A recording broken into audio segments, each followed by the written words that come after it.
Hello everyone, and welcome back to Dragonriders, a Song of the Damned. My name is Peter or PB, I am your Dungeon Master, and I am joined, as always, by Calum, who plays Agis. We've got Tommy, who plays Sorrows. I almost said the Ruined, and that's not right. But you're both, words that aren't names, so... we've got Alex, who plays Lufthaven, and we've got Samo, who plays Moog. Left-hand side of the screen is the only people who are still playing the OGs. Goddamn. But to be fair, Alex has a couple more characters to cycle through before he catches up with Samo. So.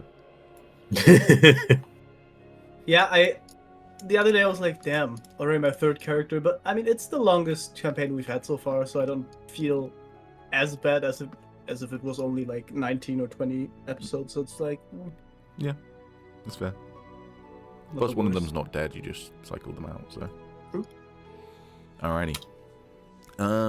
Previously, everyone had arrived at Oris, but the Ruined chose to depart for shores unknown, or islands unknown, or mountains unknown. I realised that shores kind of implies he's going across the ocean, but we don't know that for certain. Left for lands unknown. There we go. Got there in the end.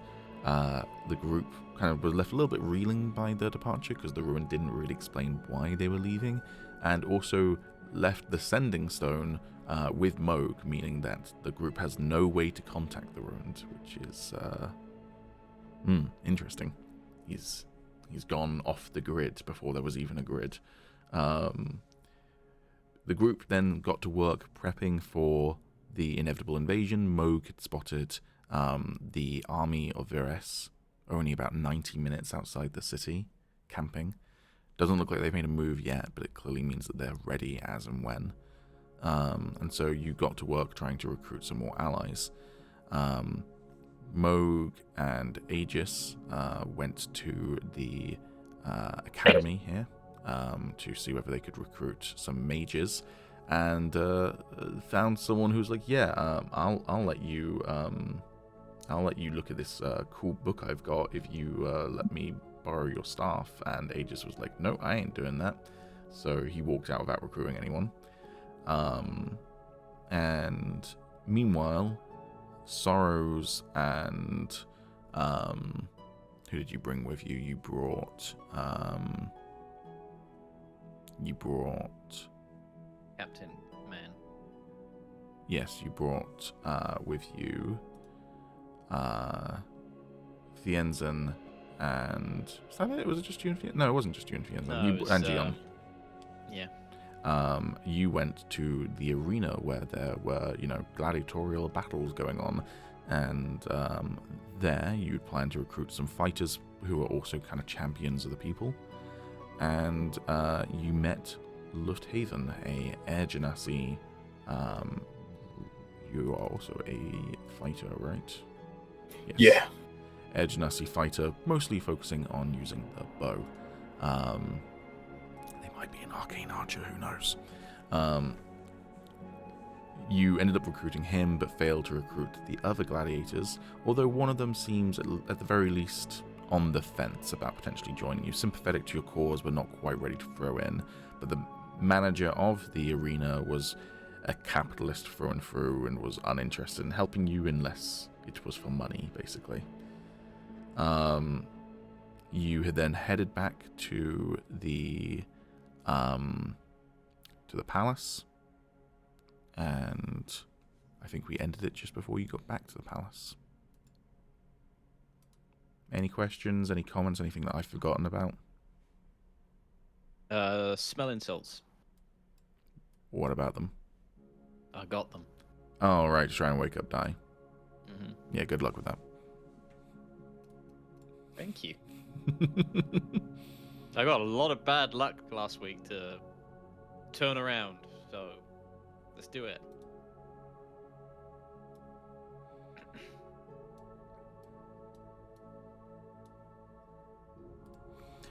Alrighty. First and foremost, though, mage groups, so Agis, Moog, and Rootbeer. What were you up to? Because you would have gotten back to the palace before anyone else. I think we wanted to check in with Kytheria to see if she's already back from the whole rogue shenanigans. We did check. She gave us information Oh, did she already? about. Yeah, she gave us information about who to probably check with and who to steer clear of. Yeah, all the shakers and movers in the city. Do you need a quick recap? Yes, that'd be great. Okay, you've got the trading caravans. They are nomadic people who move around the land, and they're currently in Oris. Obviously, if the city comes under siege, then they will probably not be able to move. They consist of multiple people who are good fighters, as well as people with plenty of supplies. Getting them on your side means extra supplies, as well as some additional bodies to help fight. Next, you have an individual named Tarek Dustvane. Tarek Dustvane is a monk who is known for helping people at the moment, kind of looking out for the downtrodden. Basically a charitable guy who will also, beat up people if they are oppressing people in the streets. Next, you have, I don't think you got a name for her, but there is indeed someone at the Mages Academy who would probably help. She's currently actively working against someone else at the Mages Academy who keeps on sending out archaeologists to find ancient artifacts that probably are too dangerous to be out in the open.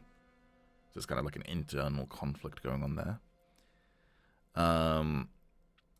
There is at least one assassin active in the city.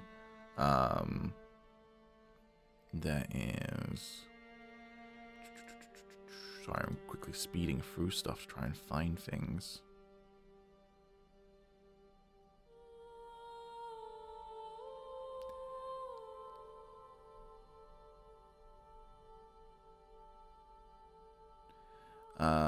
So there is an assassin somewhere. Not sure whether they would be good or bad, but they're an assassin.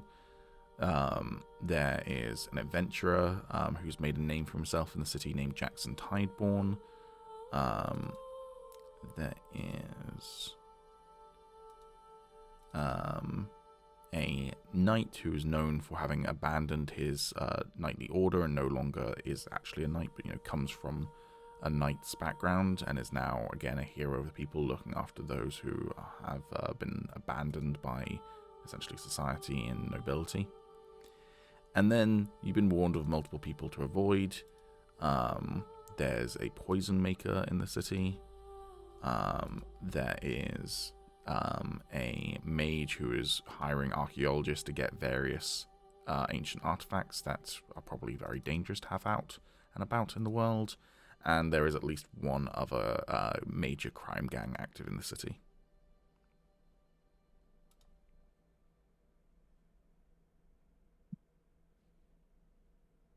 To be clear, the people you've been told to avoid, you can try and recruit. It's just Kytheria's opinion is they might be bad boss. Yeah. Or take care of them to try and win over people. Yep.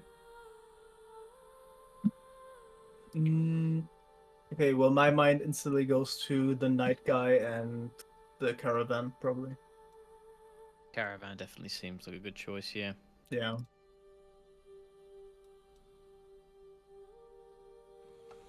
Bear in mind something else that you might want to start thinking about as you're meeting various people in the city is that assuming you beat off this invasion and you manage to actually secure Oris, unless you're planning to rule over Oris yourselves, you're going to have to either be like, good luck working out how to, exist without us and then leave, in which case it's probably going to be anarchy, or you're going to have to place someone new on in the leadership position. So start thinking about candidates as well. I mean, I haven't met that knight person, dude. But he might be... Yeah, just something to have in the back of your mind as you're meeting people. Mm-hmm. I'm thinking that gladiator guys on the fence could be a good shout. Yeah, I mean, I guess People we will know see him. how... I don't think he's gonna join until he sees a reason to, though. Yeah, Which I don't think is gonna come until the fight begins. But we actually have to win before we have to worry about that. True. So if he is more interested if the fight's won, then And the person we fine. want on the throne should also, I mean, preferably survive, so they can actually sit on the throne. that So, would yeah. be preferable. Yeah, we don't Yeah. want a Warhammer 40k type situation here. See, you went Warhammer 40k, I went Weekend at Bernie's. And I like how we both went those routes when necromancy exists in this setting. True. Well, yeah. Different path, same destination. When Yeah, I can when try to but- when the ruined saw the camps and everything, when like what he saw and what he relayed, did that include whether it looked like they were setting up or anything? It's an entire army camped outside the city, but you didn't see any siege towers or anything like that being built. So there wasn't really any sort of clue as to when they might, try anything. No, they're staging it, Like they- essentially. They could just be sort of ready to go at any moment. Mm-hmm. E. I mean- Sports. It's in the game. That was actually pretty good. I mean, I guess best ways to just work names off the list. Couldn't hurt to just try everyone, right? Yeah, unless there's a timer going on. That's exactly why we should just start working down the list. Anyways, as I asked, Agis and Moog, are you doing anything else for the rest of the day while you're waiting for Gladiator team to get back? How late is it? It's noon currently. And do we have the information of where any? I mean, I assume we know roughly where the caravan is, but do we know where all the other people are, or? Yes, you can probably find most of the people I've listed fairly easily, unless you don't have a name for them. I will say, however, obviously, if you leave right now to go find them, then you can't liaise with the Gladiator team. So We can't what? you can't liaise with the Gladiator team. I mean, Kytheria could just tell them Yeah. the same thing. I think it's better to wait. Or we could wait. I don't know. So basically, guess do you want to do let's do anything that. with your downtime? I feel like that was something that I want to do, but small brain and all that. And the fact you were ill as fuck boy last week.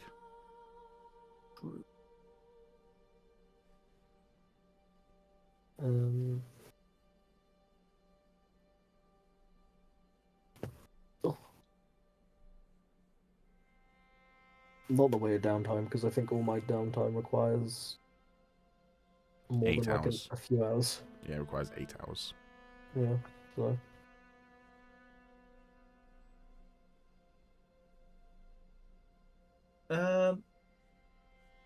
I don't know since when I have this, but I have like a background feature that's called Discovery. And you probably Oh. had that since you created your character. I It's a assume, background yeah. feature. I don't know how I didn't see this yet, but am I getting a great truth about the cosmos?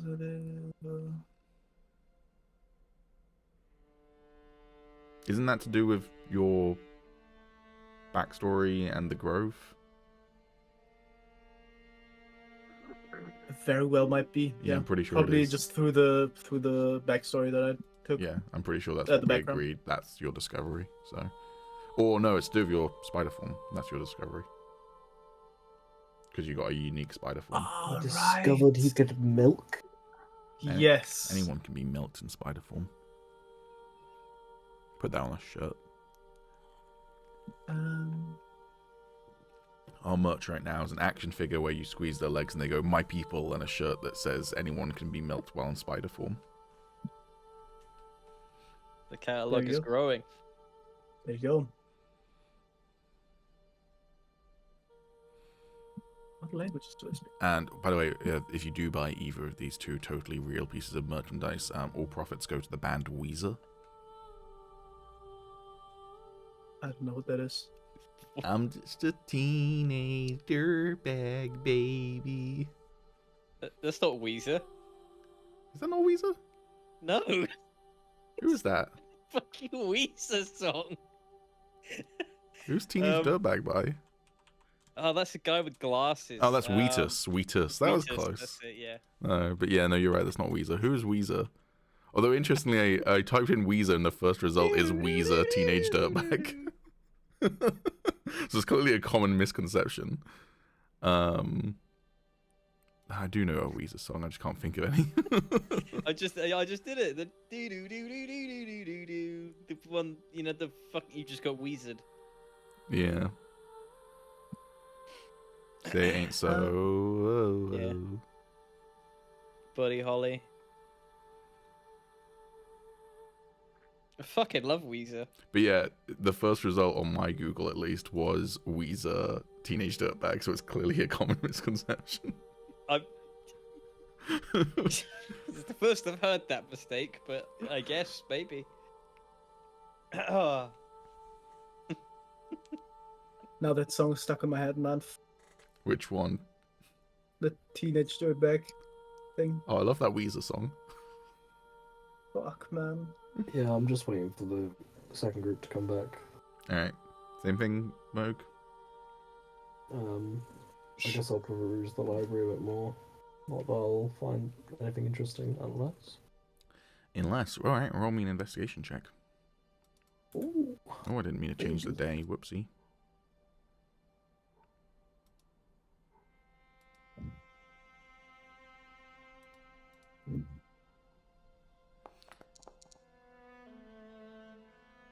$13. You don't find anything interesting, no. You've already searched the library a few times. You haven't found anything that kind of stands out beyond what you've already found. Okay. Okay. I'm good. Okay, in that case, I'm gonna do something probably super high AC, whatever. I'm gonna look Super for high armor class? the DC, whatever. I'm gonna look for like anything hidden in the castle, whatever. Like hidden departments, hidden pathways, entrances, whatever. Just can be whatever. Okie doke. Roll me an investigation check then. And I thought it was perception. Fuck. Okay. One of them's investigating something and one of them's trying to... Nice free. Thanks, man. Where do I find the wish ring? No.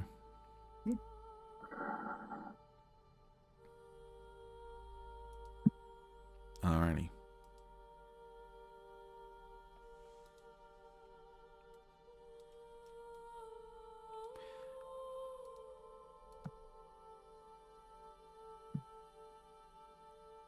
Someone reeks of desperation in here. Yeah, Alex.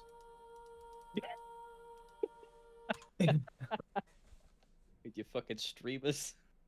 You aren't even on camera, by the way. Damn, bro. Can't see my beautiful streamers. No, but we can see O. Yeah. Good. Oh. That's all you need. I'm just quickly refreshing the Foundry.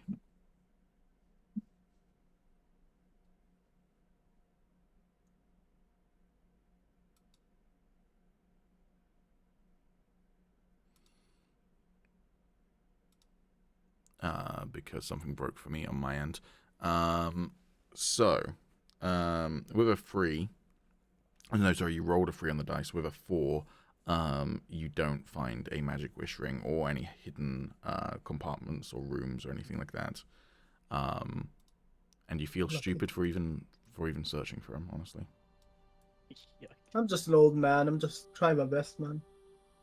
You go into the library as Agis is searching it, and you like start pulling on books to see whether they open up like a secret bookcase, and Agis just gives you a weird look because you're going on a bookshelf that's like not attached to a wall or anything, and he just gives you a weird look, and you go, all right, yeah, I'm so fucking dumb. He's also pulling books that I've been putting back. Yeah. Listen, it could open like a door somewhere else. Hey, I don't know. Alrighty. A couple of hours later then, Group 2 arrives. The doors have now been repaired, so Sorrows opens them up like Aragorn opens up the doors to Helm's Deep. My people. and Luft, you walk into a room where Kytheria is waiting by a candelabra. She has a little exclamation mark above her head.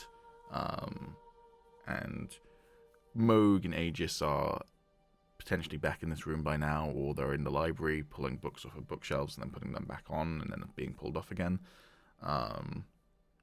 Root Beer will be just around hanging out with Fiennes and Griffin, who's made it back at this point. And to your left, you see an adult red dragon curled up on the floor like a dog when they're sleeping. And crouched down next to them is a young man with dark hair, tan skin, couple scars litter his bare arms, and he looks over at the group as you walk in. Lift's eyes go wide, and he just sort of like takes a step back and, you know, kind of like steadies himself. Holy fuck. Is she everything that you imagined?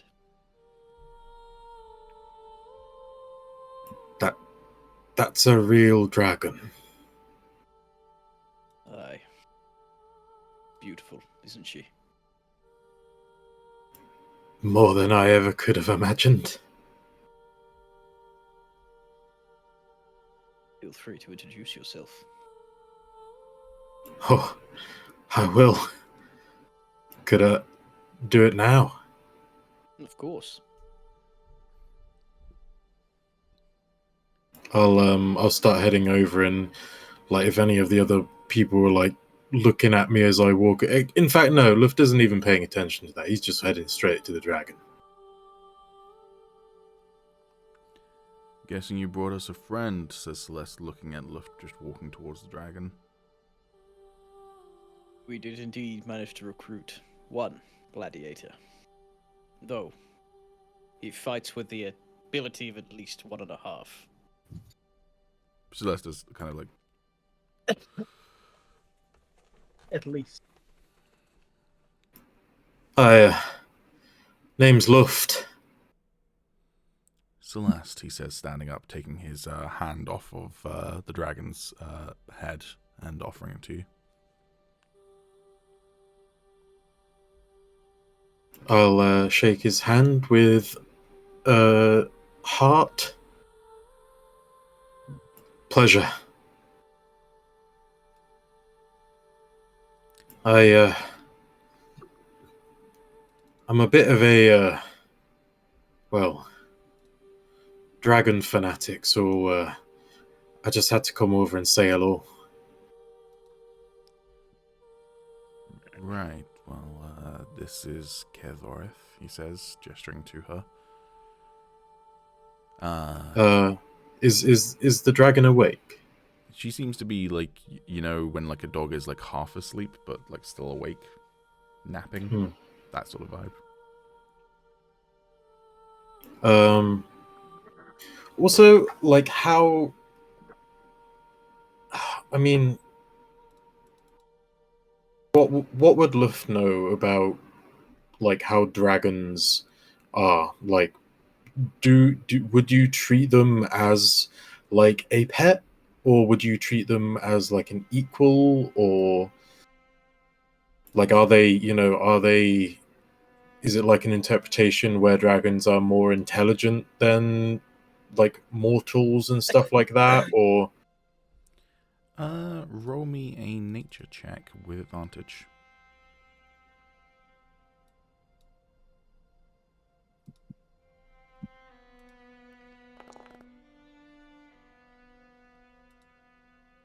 Alrighty, with 15. It depends on the person, naturally. You know, Ardmore probably treats them not as pets, but as possessions. You get the impression that Celeste, at the very least, probably views, and this group as a whole, probably views Kethorith as an equal. But they're not inherently more intelligent than you, or less intelligent than you. okay. More intelligent than your average animal, though. I'll just take a step forward, and then in Draconic, I'll turn to the dragon. Sorry, what's her name? Kevoreth. Kevoreth. And I'll just say, Kevoreth, friend, can I, like, pat you?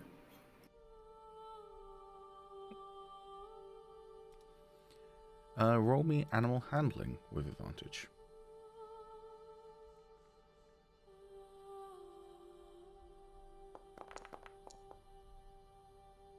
Oh, Okay. do I get any? Oh, I have an inspiration. Can I roll inspiration? You can roll inspiration, which will give you it with advantage again. One That's of those is better. a nat 20. Hell yeah. That's a bit better.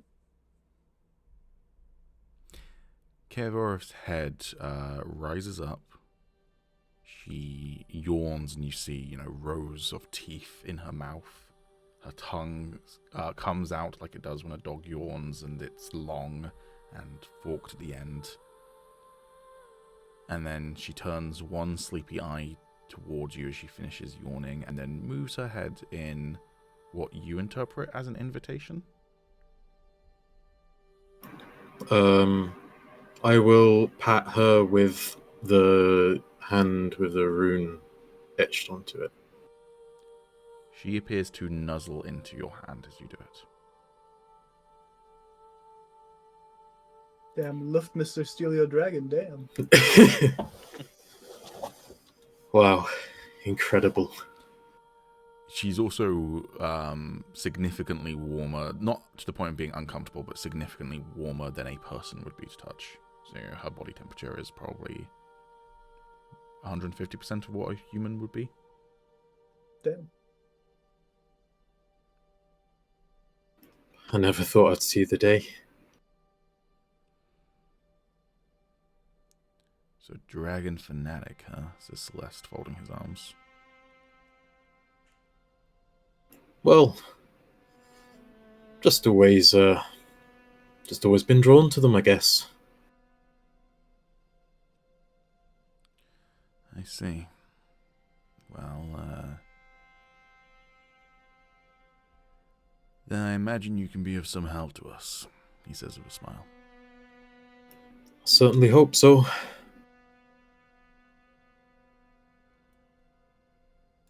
He walks over to Sorrows. He doesn't, gesture for you to stop or anything, though, so you can keep on, interacting with Kevoreth if you want to. Yeah, I'll do that for a moment while the others reconvene and chat.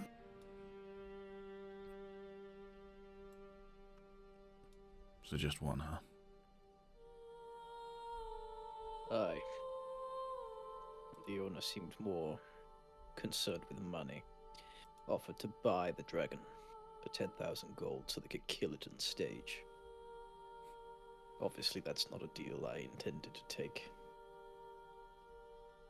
That's good. She's one of us. One of your people?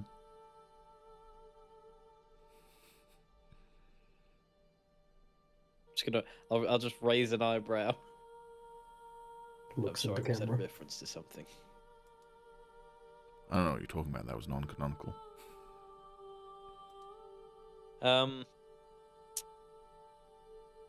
Yeah, so... What happened with the other group? He gestures for the other group to explain, because an NPC ain't explaining something that he wasn't there for. Not so good, I suppose. Though, Catheria over there, she figured out a lot more than we did. Oh. She has like a list of people that we could try and recruit still. Apparently there's also the caravan still open that we could try and persuade for supplies. That's probably our Helpful. next best bet. It's a lot of hands, too. And basically having the city's trade alongside us could open up a lot of doors. Agreed. Who else did she mention? Some No? monk roaming the streets. I'm just A fixing something real quick, don't worry. So Okay. we'll be back momentarily. a monk. knight and an assassin and a person that might end up helping us with the academy after all, since we didn't get so lucky there, but apparently there's someone that can help us. I see. Well, I suppose this person who could help with the academy is a good shout. As is the caravan guards. Having two factions alongside of us is going to make a difference. I agree. But do we want to split up again, or all go for the same one? As far as I'm concerned, the the clock is ticking. So I Again, think the more names we cross off the list, the better, no? agreed. Very well. Who do you wish to see, Moog?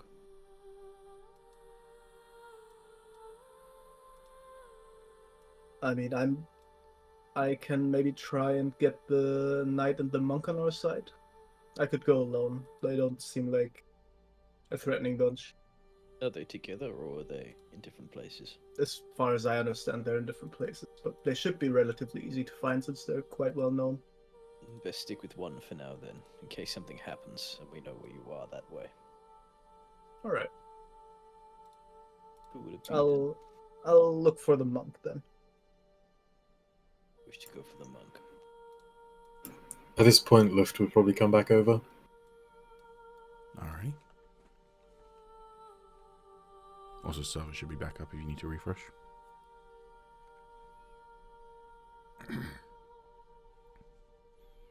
I think introductions are in order, and I'll look over. Ah, yes, of course. Everyone. This is Luft. He's a gladiator. Hiya.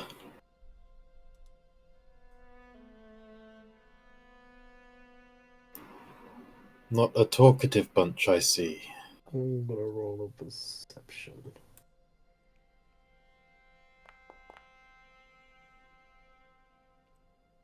Okay. Do I see the rune on this man's hand? Probably, yeah. If it's not hidden.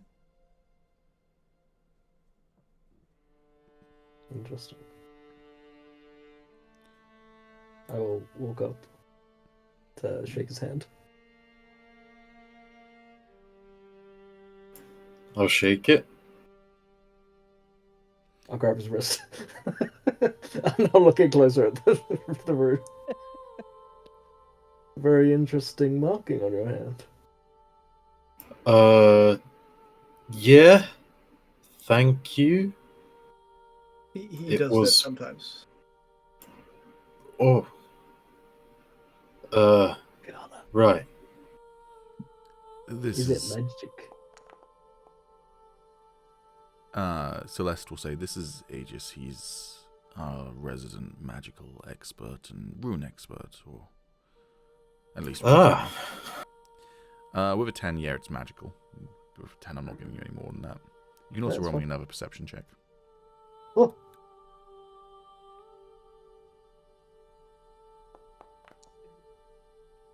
All right.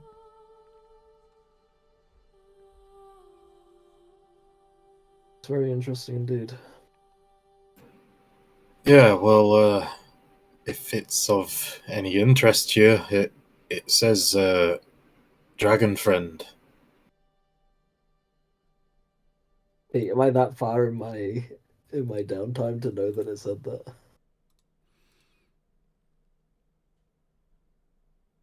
I'm like 40 where am I? Roll me another Arcana.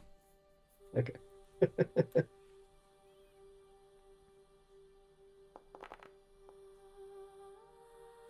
Yes, you recognize that you didn't know the word before he said it, but you're looking at it and that makes sense, and you're also going to get a pass on one of your downtimes because of it. Hell yeah. I've done it for you. Thank you. Yes, indeed. Very interesting. I would like to hear the story of how you've acquired it. Maybe Yeah, another sure. time, though. Yeah. See, it's not the time or place. And I'll sort of take a step back as I've realised. Well, nice to meet you. Likewise. And, how about the others? My name's Kytheria, says Kytheria. Pleasure. Root beer will go. My name's Root beer. Cool. You can call me Moog. I think that's the first time I've ever actually known what Root Beer's name is. Now I think about it. It's right there on the screen, man. What are you talking about? Yeah, I know, but I mean Soros. So Soros does the the scene from The American Office when Dwight suddenly, like, I can't remember what, Angela, he like suddenly notices Angela's right next to him and jumps.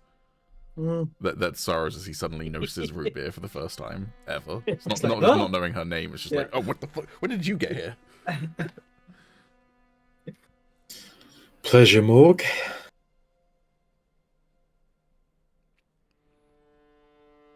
And, believe I've met the rest.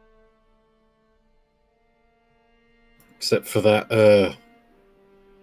bird over there. That's my griffin, says the ensign. Bird. Oh. Majestic. Thank you. Not as nice as a dragon, of course, but... Softer Roll to initiative. stroke.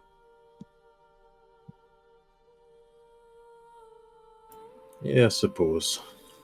This I was also kind of always looks a lizard guy myself. Can I just say that this also kind of looks like an intervention for Soros right now? I see. I was thinking it looks like everyone could just wail on Soros right now. This is a So- daredevil fight scene waiting to happen. Well, he's got horns. He does have that infernal touch. Oh, Jesus Christ. Should ask Gian about that.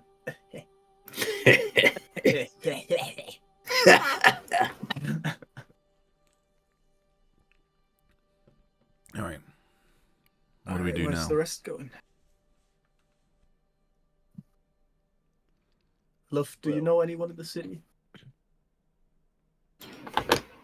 Not too well. I've only been here myself for a few days, or just over a week at most. I've met a few people in passing, but none that I'd really have none that I'd be able to convince myself. But doesn't mean people won't listen. Every voice counts. Morgan and I were just discussing who we could try and recruit next. He wishes to go and talk to a monk. Yes. I think it would be a good idea to go and talk to the trade caravan. See if we can arrange something there. Probably shouldn't spread ourselves too thin. So, whoever wants to come with who, really. I wouldn't mind going to the trade district. Right, you are.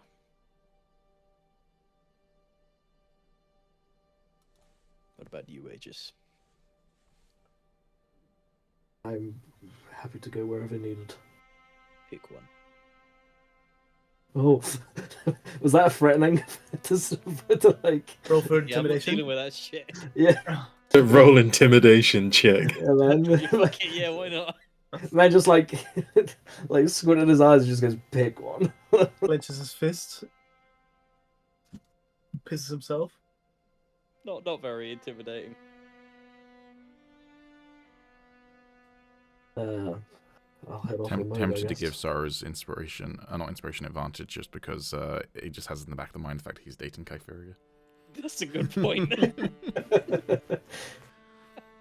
I could take Sorrows. It's not like, oh wait, he grows. Oh, Big man. that cat. Don't blame the cat on that. That was in character. That looked comedic, but Alrighty. I'll head with Moog. Alright, so Moog and Agis going to the monk, bringing anyone with you? I think that should be enough. Whoever wants to come, man. Now that we're 2 people, we might cross off both people if we're fast. Like the knight and the monk. Yeah, but you might get in trouble. Don't really know what you're gonna get involved with. That's why I say having more than 2 groups probably isn't a good idea. But we do have the sending stone. Any NPCs that want to come with us can come with And us. 2 It's a chill griffins. time. So mechanically, what I'm asking is, do you want to bring NPCs with you? In which case, choose the NPCs. You know what? Kypher. Before Tom said it. Alright, you happy with that group? I am. Are you, Tom? Yeah. Alright, and then what's group 2 doing? We're gonna go to the trade caravan. Trade caravan. Alright, so it's going to be Sorrows and Luft, I'm guessing, and then who are you bringing with you? Oh, someone's gonna get left out. Yep. We should probably, let's face it, we're probably going to be leaving Root Beer. Probably, yeah. Yeah. Alrighty. More backup for Celeste. Yeah, Root Beer's sick anyway. No, they're not. They're perfectly healthy. Well, that's even better. It was Moog who was sick. True. I had the brain rot. Alrighty. So, to track down this monk, you're going to have to roll me an investigation check. Every single one of us? Someone in the group. Do they get an advantage because of Kytheria's? Very good idea. Yeah. Whoever gets it gets advantage. Also, before I forget, Luft have an inspiration point for meeting a dragon and also successfully stroking them. Hey. It's an investigation check. Yes, please. Yeah, you do that. My investigation's not good. Bear in mind, you can also get NPCs to do rolls for you when I ask for them. It's just you have to elect Advantage. someone. You say we're getting advantage, or was it just straight roll? With advantage, yes. Sure. That's pretty good. Dirty 20.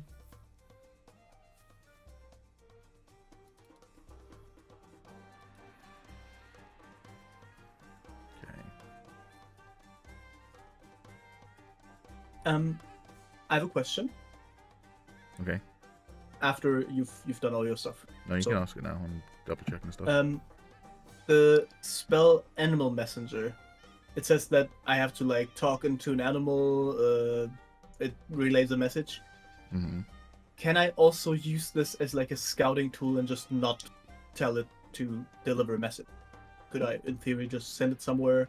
It comes back, tells me what it's on. I would say it's more speak with animals.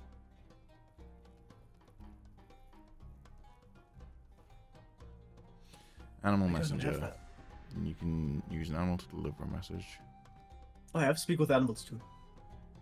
So what? Specify whatever a works. location which you must have visited and a recipient who matches a general description, such as a man or woman dressed in the uniform of the town guard or a red-haired dwarf wearing a pointed hat. You can also speak a message. Yeah, no, you wouldn't be able to use it for that unless you could, because you've got to dictate to it what the message is. I mean, could I then just use it with speak with animals? Yeah, you could do it with Speak of Animals. You just need to convince an animal to do that for you. Okay, cool. I can use it as a ritual. Would you mind if I do that first? Sure. What animal are you going to be recruiting? I mean, I assume there's some kind of cellar in this place. Sure. It's considering nobody really cared for it. I assume finding a rat won't be the hardest task in the world. Sure. Roll me a survival check. Survival check.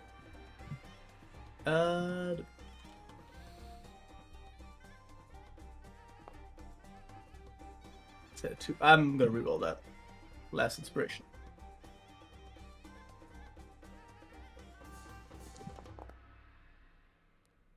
Amazing. Well, You failed to find a rat. It's a palace. It was well kept after. Lots of rat traps. lucky man. Okay, but I can look around it another time. Okay. Alrighty. You get to searching for this monk. You end up in this kind of poorer district towards the outskirts of the city. It's still within the walls, but like, you know, up against the walls pretty much. This area is, rather than being multi-story buildings, it's consisting of multiple single-story buildings kind of pressed up against each other, tight alleyways and such like. Many of the buildings are in disrepair, with haphazard kind of wooden planks just chucked over holes in roofs and such like. Rather than windows, more often than not, you're seeing just holes in the wall that haven't been repaired. It is a slum. You come to this kind of courtyard area where there is a dried up well. Well, not dried up, but like it looks like it's, you know, barely got any water. And people there seem to be hungry and thirsty, where you hear a commotion. Roll me a perception check.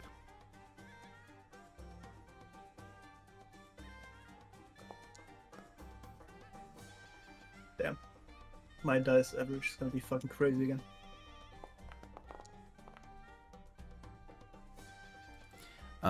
Agis, as you round the corner, you can see that the cause of the commotion appears to be a group of 5 people gathered around someone, and they appear to be pressing him up against the wall. One of them is punching him in the stomach. Someone runs over to the group and says, "No, please leave him alone," and gets shoved back onto the ground. And then you hear, "Where's our fucking money?" Do you want to do anything? How many are there?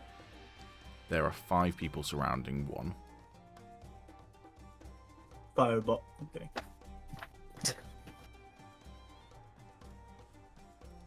I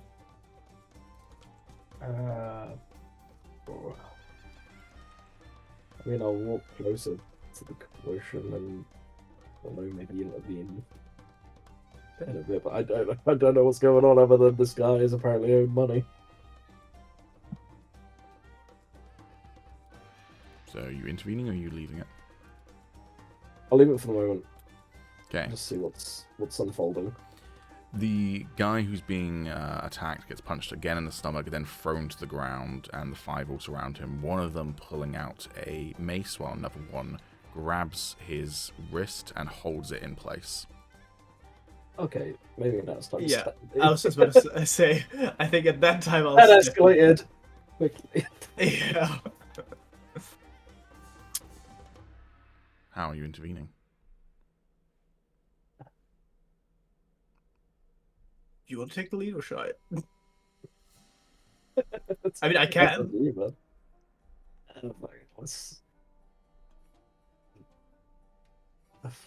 What seems to be the problem here, gentlemen?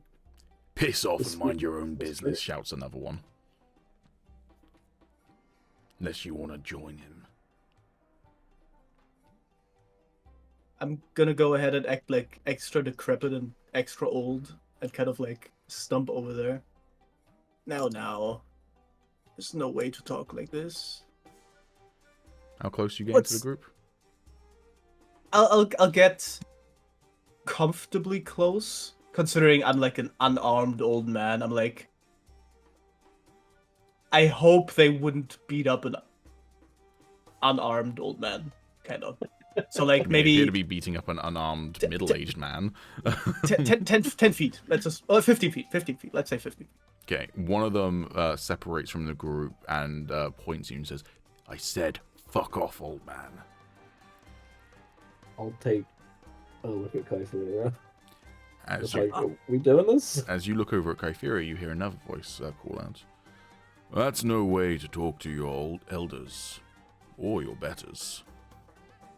And you see a bronze-skinned dwarf step out of the crowd. He has face tattoos adorning either side of his head, which, go ahead and roll me an insight check, you two. Ooh.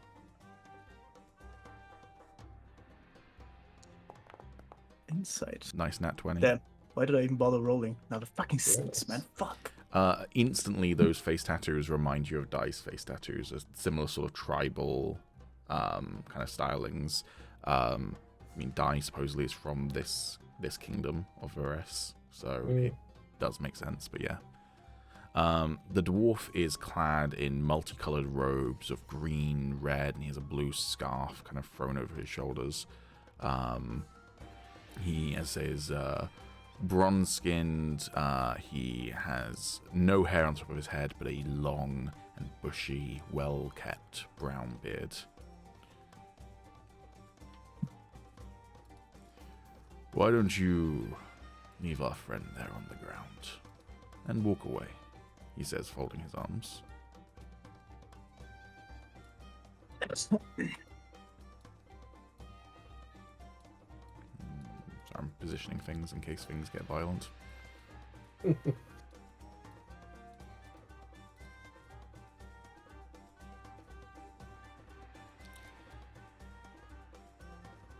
One of them steps away from the group and pulls out his mace. "We don't take orders from old men."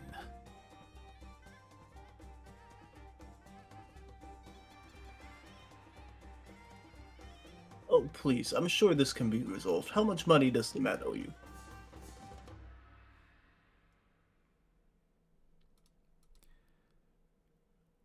"He owes us 50 gold, says the one who's about to slam his mace into the guy's wrist. 50 gold. 50 gold isn't really worth it. Not for an old ass man.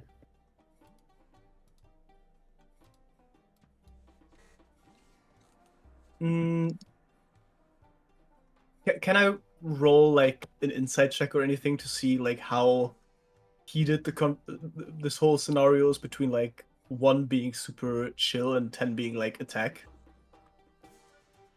How likely it is for these guys to initiate combat now, basically. If you make anything threatening and you fail to intimidate all of them, they will probably... They're pack fighters. They will probably stick with each other. It's a powder keg. I have a sick idea. 50 gold, eh?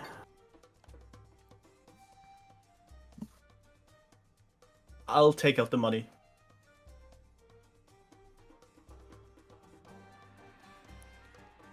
Gonna be greedy. I'm gonna want more. This guy will step forward to take the gold off of you. But before you take it, there's this right in my family where a handshake has to be given before we hand over anything. Would you mind giving me the honor? Roll me a deception check. What are you gonna do? You gonna just give them money? Come on. Pulling the old Django Unchained move. Give me the fucking money, old man. Do I get advantage because I act like an old man? No. Please, just your hand. I can't harm you. He pulls out his mace. "But I can harm you. And I reckon you might have more where that came from." I'll stick to the spiel. I know you can, but I can't. I'm willing to give you the money. Just do me this one service. Just your hand.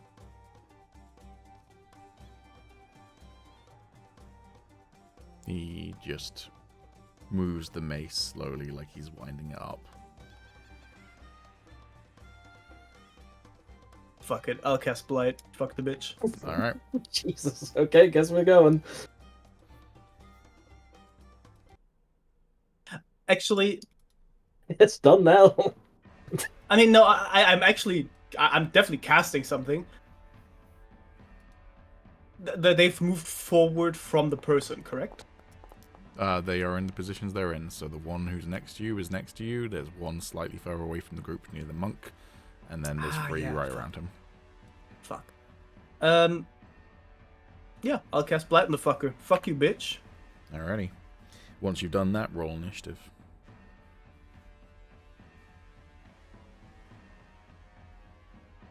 Well,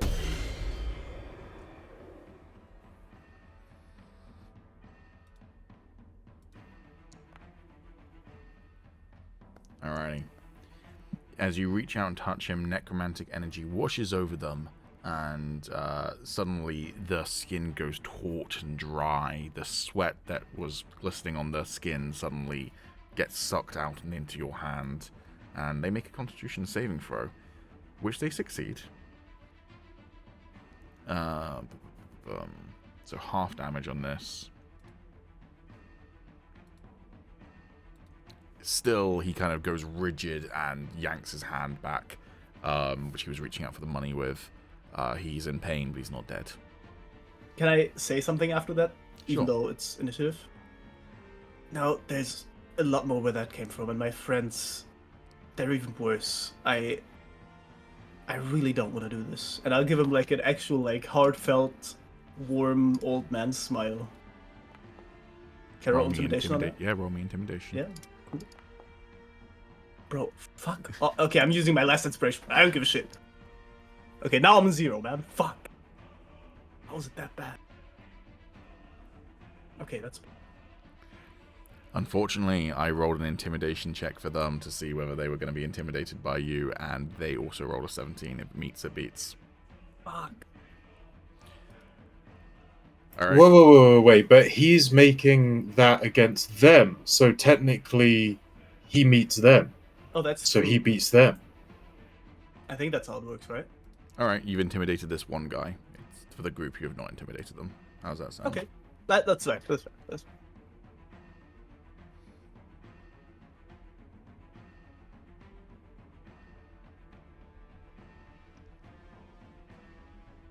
There we go. All right. Kypheria's turn. She just looks at you, Agis, like, I guess we're doing this. my daggers are coming out. All right.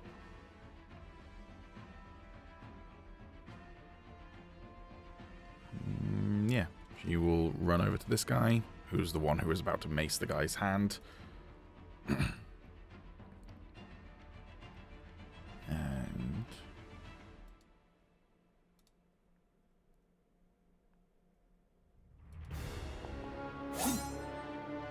that one misses with her scimitar. And then she will try using her rapier. That one will hit.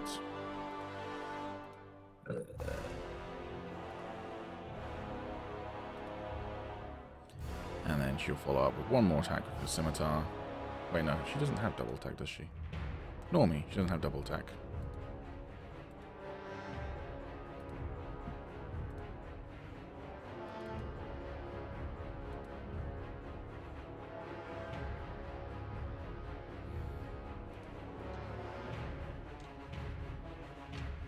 Alright.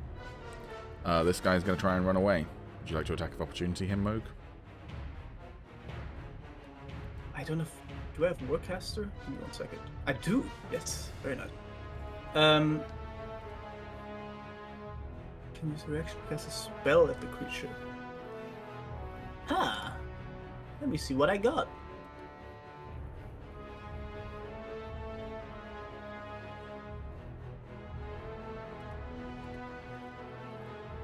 Kind of sucks in Baldur's Gate 3. If you get Warcaster, it only lets you use Shocking Grasp, but nothing else. Yeah, that's a bit ass.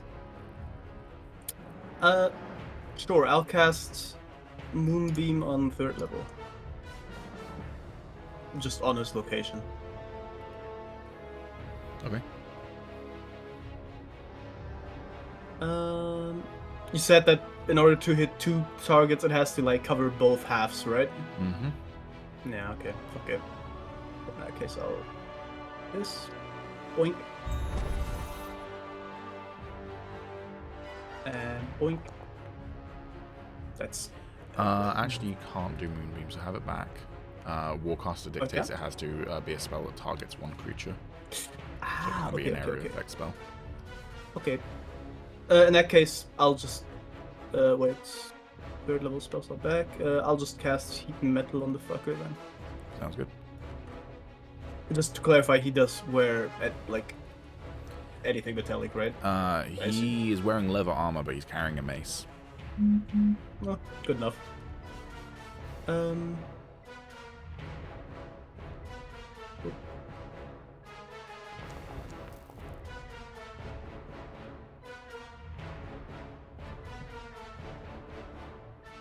Alright, the mace starts to glow red hot. He is going to take 2d8 damage, which is that 10. Still alive, but hurt. That should also add my +5, I think. Because it did also with the Moonbeam. What's your +5? My then? spellcasting modifier and my +2 staff. So your spell casting modifier doesn't 3. affect damage, I don't believe. Should. Or ability modifier, that's it. +3 on Druid spellcasting if you go on my sheet. And with my staff, it should do... For most spells, you do not add the modifier proficiency bonus to damage. Oh, okay. But the staff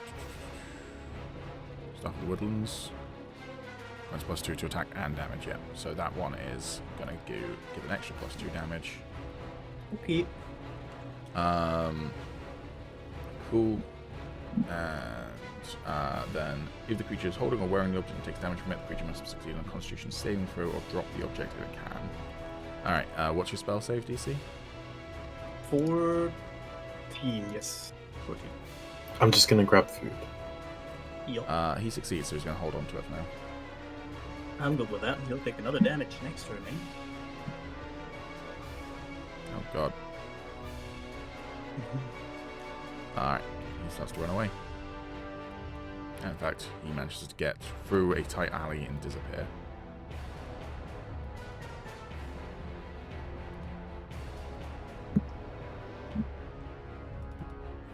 Alright, Thug's turn.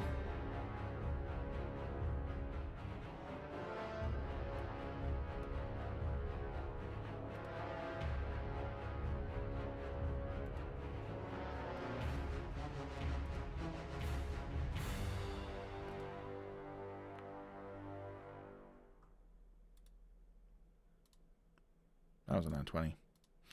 Alrighty.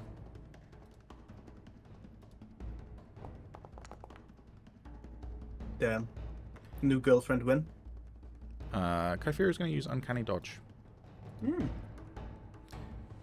Sick. Reduces it down to 6 damage. Very nice. Does that like half damage, or what does it do? Uncanny Dodge, yeah, half damage. But you can only use it once per turn, it's a reaction. So, That's still sick. it's a very useful feature, you just got to decide when to use it. Because obviously, you're making a guess on the fact you're not going to take more damage on a later hit. True. Second attack will also hit her. Oh, whoops, sorry. It doesn't matter if Thank she's your you. girlfriend, you can't just randomly try and block an attack with your dagger. You don't have a feature for that. I meant to press the edit button, or the fucking button to get the description up. No, she takes 7 points damage from that hit. Alrighty. Commoner's turn.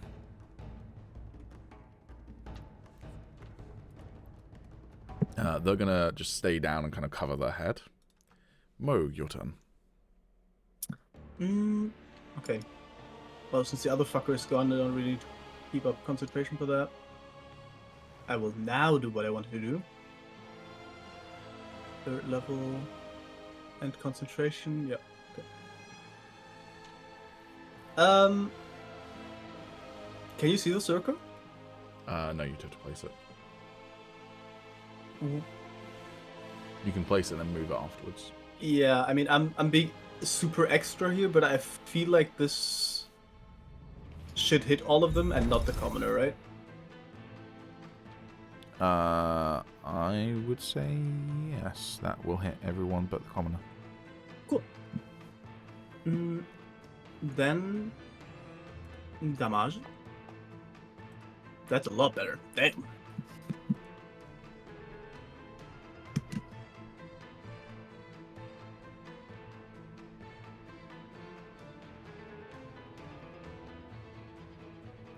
Alrighty, hold on.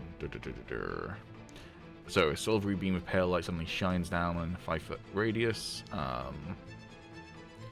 When a creature enters the spell's area for the first time on a turn or starts its turn there, it is engulfed in flames that causes searing pain, and they must make a Constitution saving throw. It takes 2d10 radiant damage on a failed save, or half as much damage on a successful one.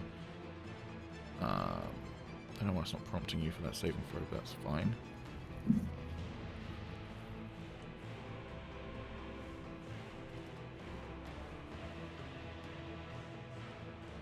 So 14, you said, yeah? Yeah, that's my sense. Well, the first one got a nat 20, which doesn't do anything to the damage other than half it, but still. How dare he?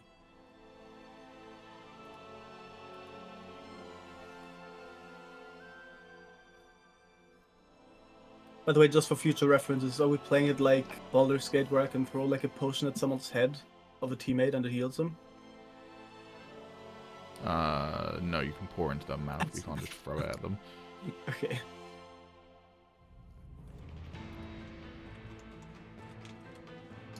Alright, next one's saving throw.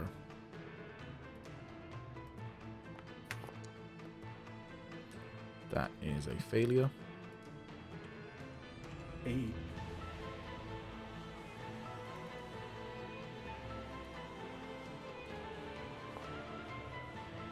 And final one is also a success. So I'm going to take... Aww. 11 damage. No, 14, I was right the first time. Alrighty. And the movement is like accurate, right? So 17 feet. Yep. If I move like a bit out of range here, he can't reach me, right? He can reach me. Okay. Any further than that, you're basically leaving the courtyard, so... Yeah. I just don't want those fuckers to reach me, basically. Okay, now your turn. Yeah, that's me. Yep.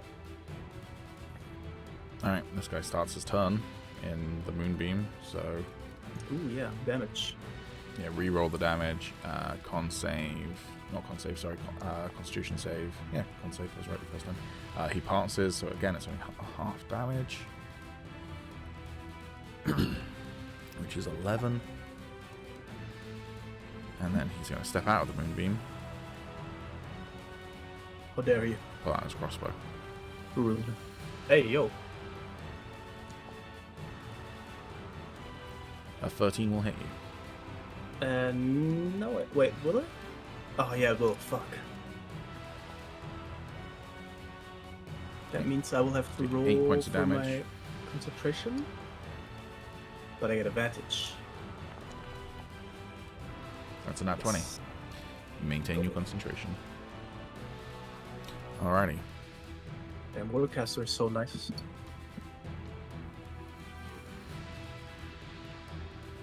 This one's going to move up to the monk. Try and attack him twice with a mace. First one misses. There you go. Second one hits. I'm just going to double check though that this monk's armor class is correct. That is, okay. Either way, hits. Damage. Takes 5 points of damage. Once again, I apologize. Calum remembers how to use Foundry. Challenge impossible. Yeah, apparently so. It's your turn though, so. Since when do we have a longbow anyway? That doesn't seem Four. like a very ageist thing to have. Well, funnily enough, I picked it up during my stint of saving Kafir. Oh. My turn, yeah? Yep. Cool. I guess I'll pull out that longbow that I was clicking earlier. And bonus action, I'm gonna...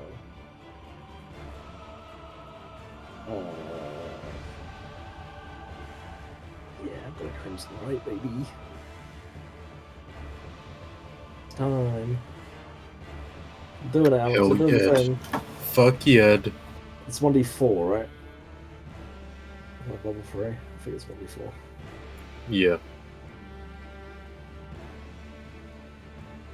Sounds good to me. Right, I will take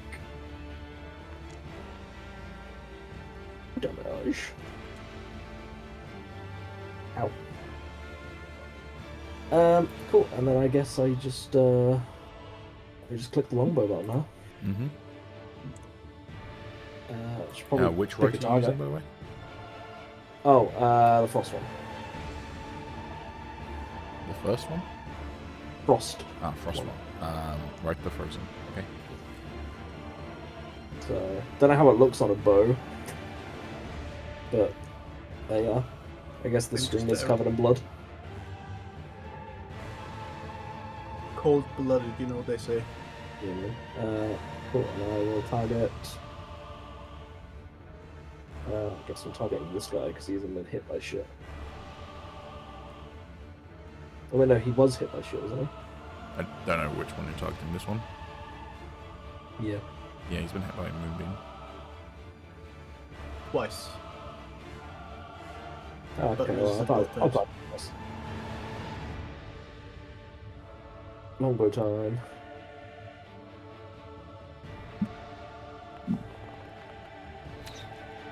That misses. Dang. That your turn?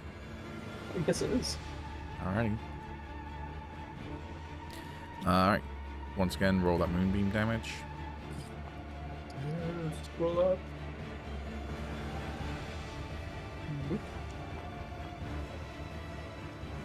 It's not that good. Alright. This one gets engulfed in flames and is dead. Let's go, baby. The monk's turn. Beat him up, beat him up.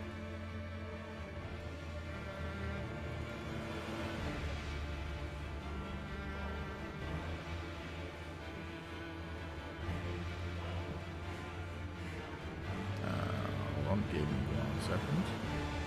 Why does it say that I have 40 feet of movement? Hope it's my staff.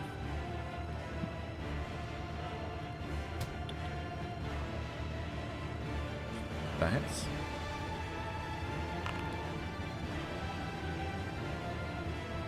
That's 3 points of damage. That's not right. What should his bloody monk damage be at this point? Depends on what level it is. I'm gonna hazard a guess. A D8. Actually, no, D8's pretty high. No, maybe D8. Yeah, it should be D8.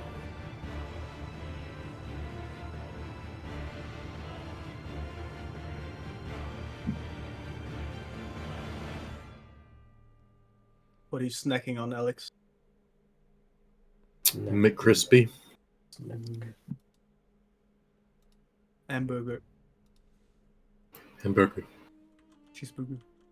I asked you Cheeseburger. for a hamburger.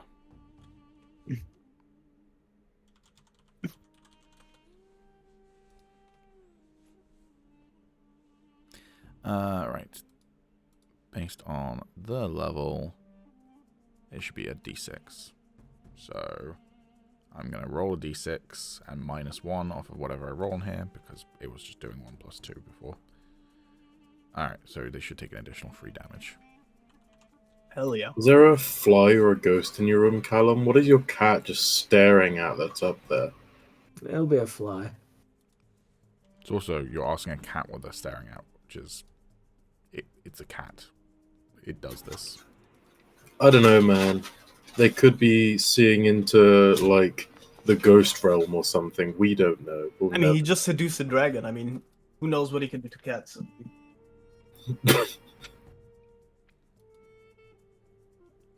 Alright, second one also hits.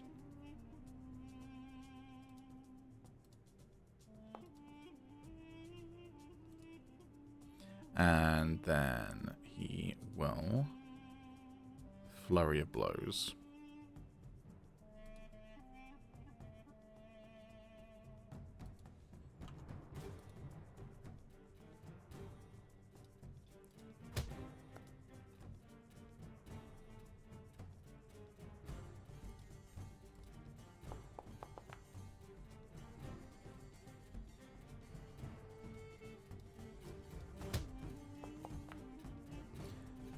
Final one misses, so he hit 3 times.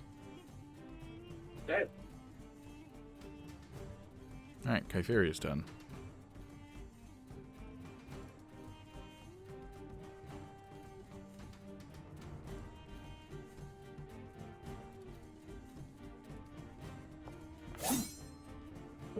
That will miss.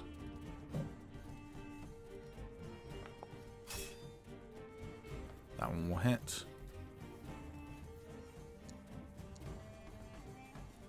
She does 4 damage to the guy.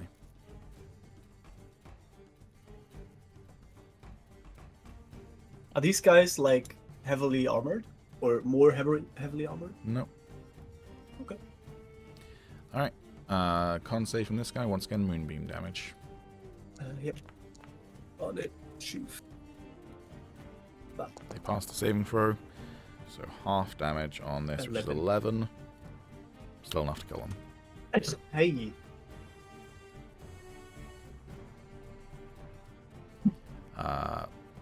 Alright. The commoner is going to panic and make a run for it. So he's going to stand up and start running and... Can I shout something to him while he starts running? Sure. Come over to me, friend. Roll me a persuasion check.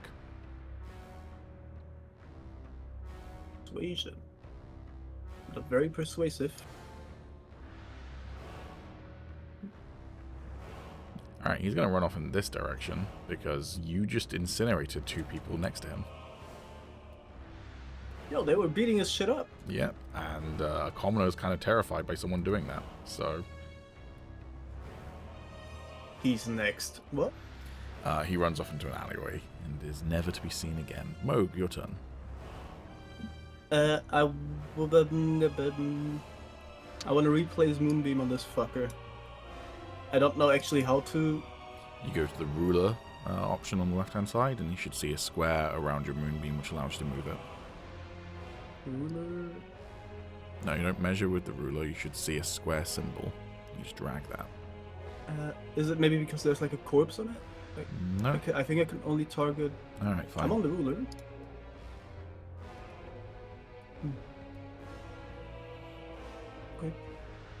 Okay. Yeah. Damage. You fail a saving throw.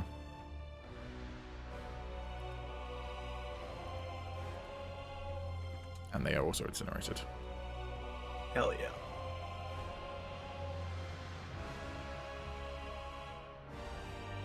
Alrighty, that your turn? I mean, I'm a bit less of a bitch now. I'll move up. Yes, that's my turn. Actually.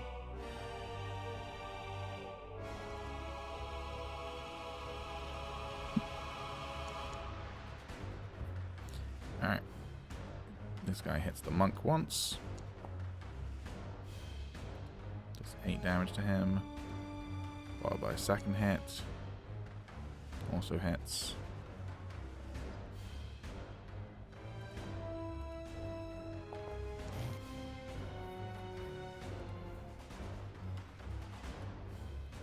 Alright, Agis, your turn. Ooh, it's bow time, baby. Target that guy fighting the boat.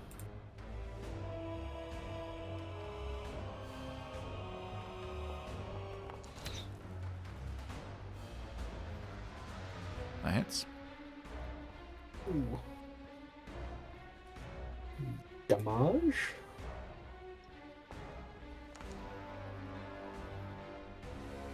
Okay, Plus plus. 2 frost damage. Alright. That your turn? Yes. Multi-attack, huh? Would be nice. Oh, you don't have multi. I don't have it. You don't Nope. have it. Okay. Alright. That one misses. That one hits.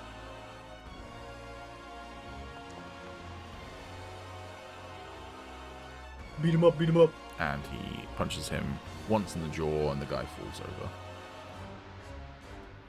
And combat is over. I mean, you can just leave it there, but I'll drop inspiration on Moonbeam, obviously. You'll Don't drop want some, inspiration, okay. concentration. Yeah, it's the after effects of the brain rot, man. Gotta bear with me. Alright. Yeah, this guy falls to the floor in front of the dwarf. The dwarf takes a step back.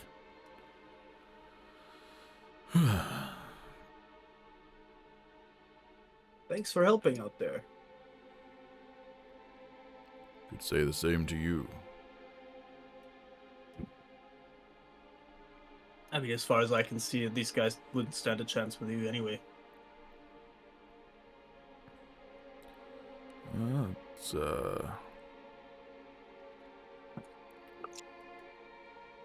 the help was appreciated all the same, he says with a smile. Although, Any day. I personally would have gone the non-incinerating route, he says, looking at the 3 burnt-up corpses. I'll kind of scratch the back of my head and I'm like, yeah, sorry about that. I'm, force of habit, I suppose. Don't make it out to be a habit that you incinerate people. God fucking damn it. Well, yeah. I don't think he meant it like that. Oh no, I don't incinerate people in my free time. I tend to help people. Roll me a persuasion check with disadvantage.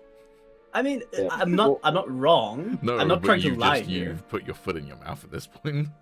While Moog is That's a fumbling good about point. with that, I will, Actually, not that bad. He raises I'm an not too- eyebrow at that, but that's all he does. I'm gonna nudge Kytheria's arm with my, my elixir healing potion.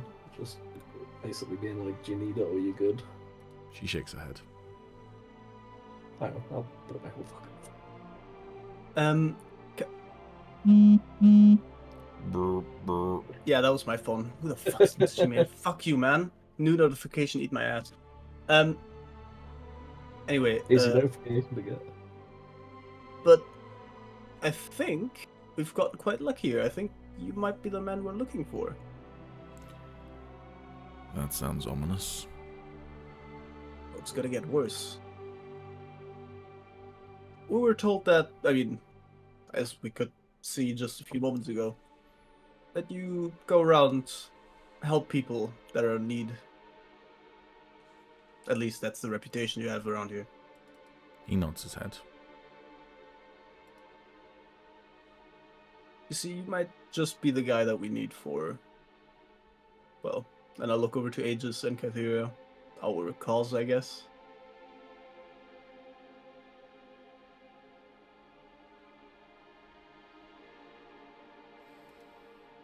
And what exactly is your cause?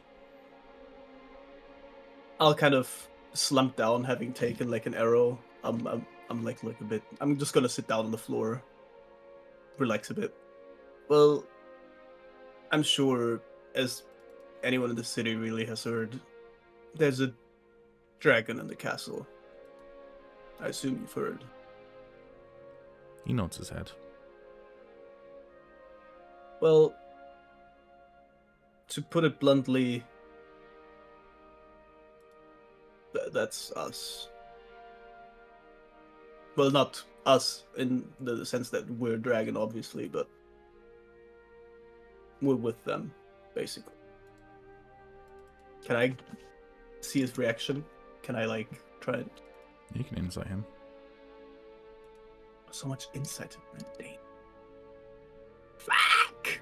His Yeah, but- face is a hard one to read.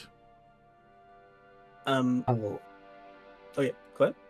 I'll put it into more of a blunter term. Most of our group comprises of Azamori slaves that set themselves free. And we now seek to topple the Azamor Empire.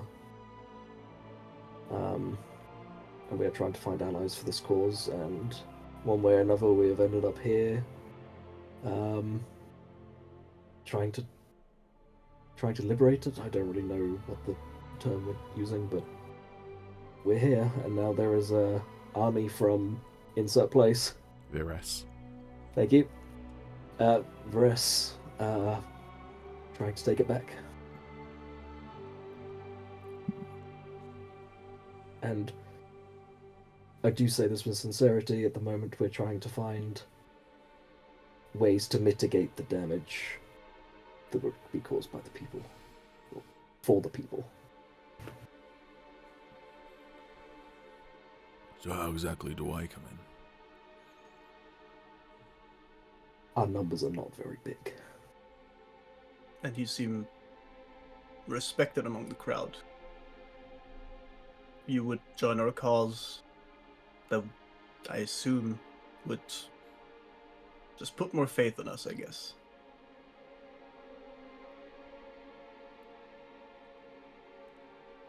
Alright, one of you roll a persuasion check then. Please you do it, please you do it, please you do it. Okay, I mean, I'm not that good, but Probably better than me, let's just put it that way.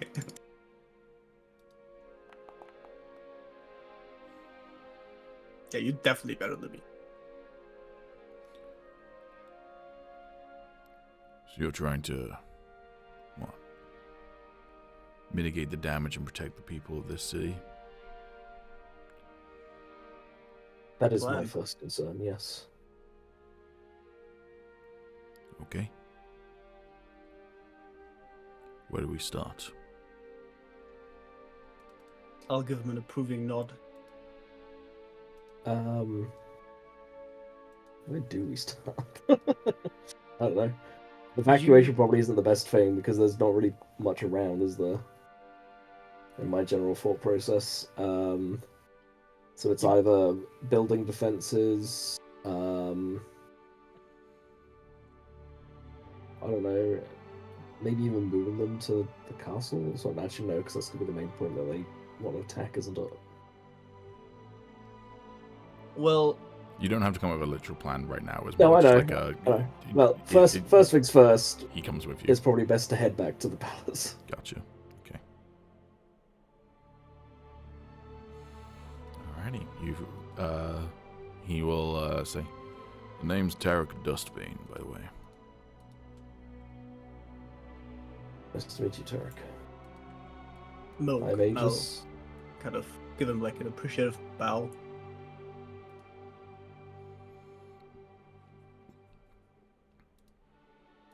Oh, and the one that doesn't speak a lot is Kytheria. She kind of turns to you like a what the fuck? Because I was waiting for Agis to introduce himself, but okay. We kind of did it at the same time, but I'll... Yeah. I am Agis. Pleasure. Alrighty. And on the way back, I would assume that I kind of talk a bit with what's his name? Tarek. Tarek, you have dexterous hands. How do you fare at milking? Have you ever milked a big spider before? Okay. Would, and this is a question for Calum, would Kytheria and Agis talk a little bit on the way back? Just I guess. could I maybe perceive if I feel some kind of tension between them? I'm not actively looking for it, but I mean I would definitely listen in on what they say and I'm not See if- actively listening for anything, but also I'm actively eavesdropping on their private conversation. Well, if they're trying to make it private, I'm not gonna try and just. But I mean, if like a few words Hey. slip in here and there. All I'm saying is Kypheria said she wanted to take it slow, so I ain't making any moves. Moog, roll me an insight check. It's not a perception check. No, the insight is like, working Fuck. out someone's intention. That's a natural. Why are you Yes! complaining? Give me that. You notice that they walk closer to each other, and since Kypheria is slightly injured, maybe Agis almost seems a little bit protective of her. Not quite like putting an arm around her, but just like, you know.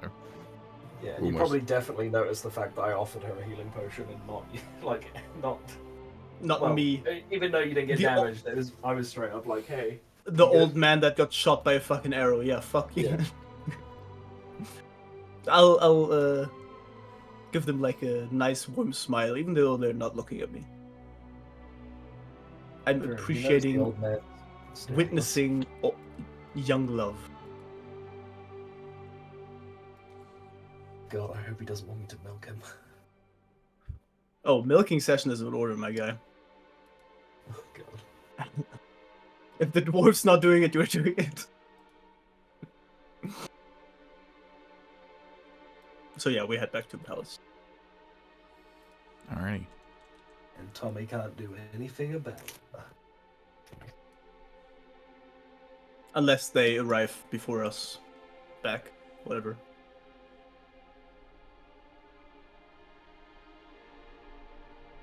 Alright, you each get 125 XP. Hey. I'll be adding that right now.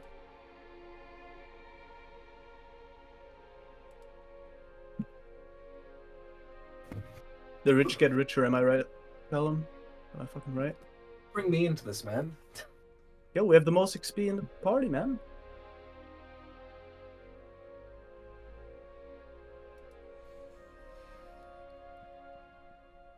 I don't affiliate with Samo, guys. You can kill him for his XP all you want. I won't take it. What level is Tarek nowadays in our party? You don't get to know what level people are. Damn. Alright. Tarek is the name of my old character in my other D&D group. Damn, it's his incarnation. Was he also a monk? Yes, actually. Was he bald? No, he had a gorgeous head of hair. Oh, okay.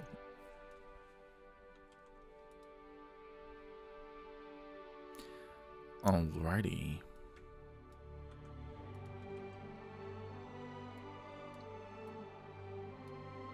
Though mine was spelled differently. Mine was actually spelled like Tarek from League of Legends, though I didn't know at that time. Ah, with a C. Yeah.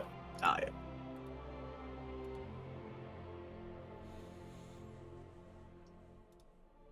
Did all my Discord settings get changed? Quite possibly when your computer decides to randomly restart, yeah, shit gets fucked. If your audio ones or your camera ones did, then yeah, probably everything else. No, my keybinds. Yep. Oof. Welcome to the beauty of Microsoft just forcing updates sometimes on you. Keybinds. Alrighty. Caravan gang. You also need to try and find the caravans. This will also be an investigation check, but it's going to be an easy one. Also, do you like the new token art? Or looked? Yeah, I saw it. Cool. Very sick. Looks really nice. I think the next character I need, I'm just gonna pay Alex to make a Hero Forge character for me because I can't do shit like I've that. multiple times offered you to join a voice call with me, and we can make your Hero Forge character together. Yeah, but look at Alex's mods, man. They're cool. Okay, and I cool. often get Damn. get messages from Alex of his Hero Keep Forge getting characters. shade they here, make. man. Yeah, that's They're fine. cool. Honestly. Lose a point of inspiration for that one. No, I mean Alex is You genuinely a haven't- very good Hero Forge. You haven't seen his Titus fucking. I have. I've said That's multiple times to Alex, I think he's significantly better at making faces than I am, for one thing. Thank you. But like as I said to Pete before, like the lighting and everything that he manages to do, and also the colors, I think he's way better at than me. Like I think I can make a cool looking model, but then when it comes to actually getting pictures of them, they never look as good as they could look. And I just still feel kind of amateur because of that. Also, I will say that this one here is 100% Photoshop trickery, because if you just export the image of the bow, it doesn't, like, it's opacity 0, but it doesn't read that correctly in the screenshot, so that's 2 screenshots layered on top of each other, which you can't achieve without doing Photoshop. So Exactly, it's the afters that make it look really fucking good, and that's why Pete's looks so good. thank you. I think we're both very good, we've just got different strengths. Yeah, exactly. But also we both have premium subscriptions, so we get access to more cool stuff than you get if you go on Hero Forge. So Yeah, I feel like that was a very Cobra Kai moment. Sorry, I'm really trying not to let it like completely overtake my personality, but it's very difficult. it's all right. Sometimes we do let things take over our entire lives. Like Calum right now has been taken over by a pillow. Not sure why, but I really want to just go and find like the nearest karate dojo. I know exactly how you mean, my guy. Yeah. I mean, I've been thinking about picking up a martial art in ages, and I was like, well, I want to find one that I enjoy. And like, also, I want one that isn't necessarily about like actually just, Beating someone up. yeah, I want it to be a last resort martial art that I learn. And I don't know, karate seems like it would be good. And I mean, fucking hell, it sold me on how badass it is. if you Sound want like Johnny something a little there, bit but- more chill though, Aikido and Tai Chi are both supposed to be. I've done Aikido before, and Tai Chi is supposed to likewise be like. Tai Chi I've heard good things about as well. Yeah, and they're much more like using someone else's energy rather than your own. Yeah. I also was thinking, now that I've got the ponytail, I'd probably look pretty cool in a bandana. Also, another really good self-defense mechanism is guns. Not legal. No, we okay? do not endorse that on here. But it's funny as well with martial arts. Like, two of my favorite action movies of all time are The Raid and The Raid 2. And the main martial art in those two is called Penkit Salat. I'm like, that'd be awesome to learn. And then you also know it would be nothing like the Raid movies, because you wouldn't be fighting for your life against 8 guys with machetes. So it's a bit of a moot point. Yeah, no, but I like the tournament side of things, because I think that's when you get to like show off the flashiest moves, even if you're not like fighting to kill or like maim and have all this like deception and trickery going on in the background, like I just like the idea of like going to a tournament, for example, and just like being able to have like a longer sort of format to be able to just have like a fight and like do everything that you've learned. I think that would feel like really rewarding, like not even to win or lose, just to be able to feel badass for a little bit. Meanwhile, the next martial art I would want to take up, if I was going to take up one, would be lightsaber dueling. Oh, I agree. Oh yeah, I'd love to do that. Hell fucking yeah. But I live in a fucking shithole where I feel like if I were to find some place that does it, like they probably smoke crack in there or some shit. Like, Anyways, right. Did someone roll me an investigation check? No. Right. Someone roll me an investigation. Oh wait, can we both roll? One of you, or one of your NPCs. Would I get advantage maybe because I've been round here for a bit longer than these guys have had time to like properly explore? Sure, why not? Go for it, my guy. I mean, saying that, my investigation isn't very good, but Neither's mine. all right. Well, if I'm getting advantage, I'll go for it then.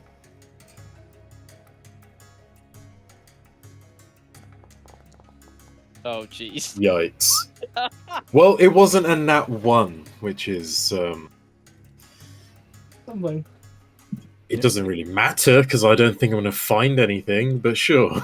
I mean, you could also probably just ask people around. That's Inspiration. what investigation entails, my guy. Inspiration. So nobody knows where the caravan is. No, he's not very good at asking people. He's going up to Oh, random people. okay. Okay. I'm not that bad at asking people. Yeah. You just found the wrong people. He asked like senile men. Yeah, he goes and asks them, okay, do you know where the caravan is? Yeah. No clue, man. Who are you again? Alright.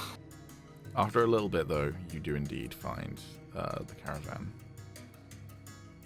Again, near the outskirts. Luke's going to go up to Moog and be like, Mog, is it? I'm mugging. Yeah, after a while you find near the gates of the city, in fact, is where the caravan is set up. I need to bring over the caravan-related NPCs. Give me one moment.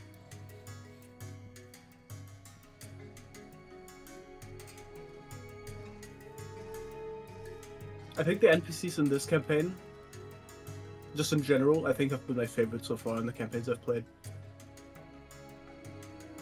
They're all really cool. Thank you.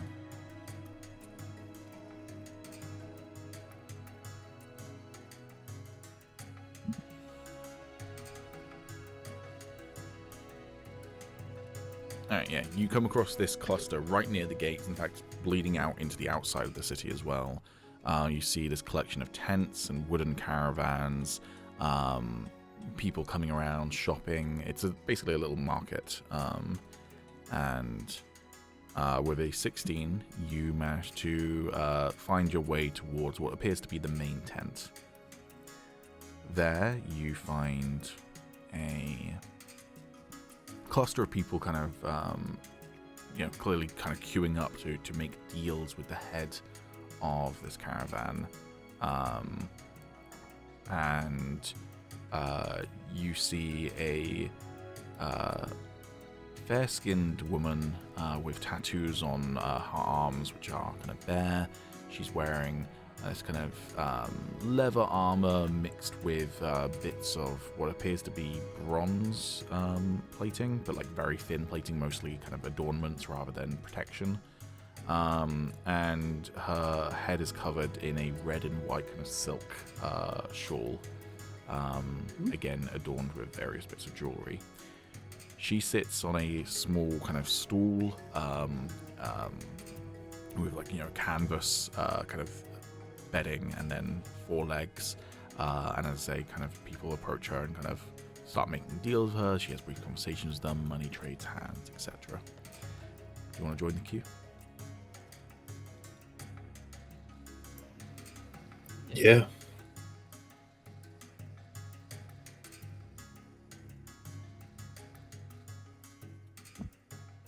Alright, Chief, I'll let you do the talking. I say to Sora. Let us hope this goes better than at the Gladiator Arena. Some people's minds you just can't change. Aye.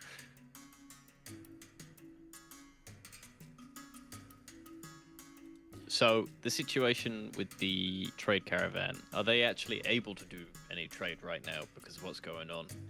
The city's not under invasion right now. So they're still business as usual. Okay. Alright. The queue slowly sifts through until eventually you are the next ones in line after the current meeting ends. As you get to that point in the queue, you notice a tall, burly human. His face is littered in a couple of scars. He's got black hair shaven on the sides, pulled up in like a high knot, and black beard. He is shirtless and ripped, and is wearing bits of clothing here and there. His bits of leather armor appear to be made up of some sort of leather, you are guessing from some sort of lizard. And he has a large sword thrown over one shoulder.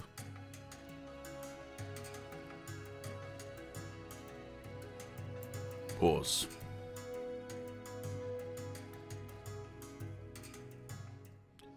What's your business here? Hail, my friend. We wish to speak with whoever is in charge. Well, you've come to the right place. You got trade you want to participate in? Of a sorts. You don't look much like merchants. We're looking for more of a business arrangement. What kind of business arrangement? We'll call it a trade alliance. With who? It's complicated to say out in the open, which is why I wish to speak to who is in charge. I'm sure you understand. Fine. Hand over your weapons. He gestures towards a table to the right-hand side. Plop my axe down.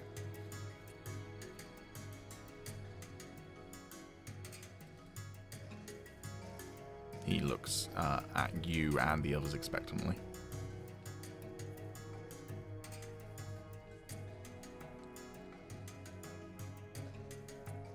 Alec. Sorry, what? Weapons on the table. I'll put my sword on the table. All of your weapons, he says, folding his arms, leaving the great sword back in its holster. Fienzen will take off his dagger, his rapier, and his short sword and put them all on the table. And Gion will place her cestus, her darts, and her tanto on the table. Oh yeah, I'll put everything, obviously, but my ring on the table. Cool. He turns to look at Sorrows. All I'll put a of your shovel on the weapons. table.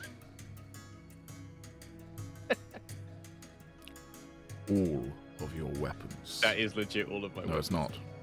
There's literally a My weapon I'm horse. looking at in your weapons section, my guy. It's not even Wait. hidden. Hold on. Where? Is he forgetting about the javelins? He's No, not they're- got any javelins anymore. Yeah, I haven't got any. Oh, what does he want the net as well? Yes, it's a Oh, weapon. okay. Okay, I'll put the net on there. Good. Since there's 4 of you, I'll be joining you for this meeting. Of course, understandable. As the meeting in the tent finishes up and you see the guy leave, this guy will gesture for you all to enter, and he walks in behind you, blocking the exit.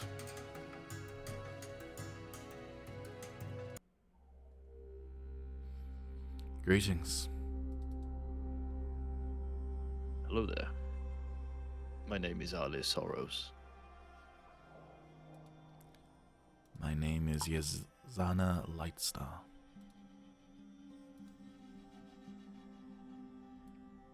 It's a pleasure to meet you, Isana. We have come to speak with you on... Well, I assume that you're privy to the goings-on in the palace. I've heard tales. I assume you've heard tales of a dragon. She nods her head. And those tales are true.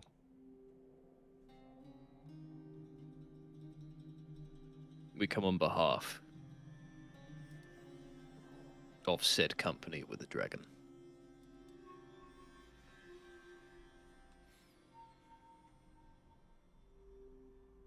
First, I should say, we do not mean you any harm. The opposite, in fact. Tell me, what is your opinion of Azimor?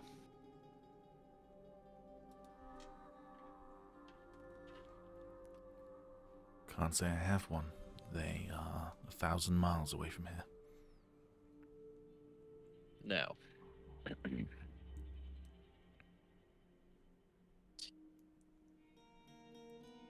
I will explain to you why they are a problem in 2 ways.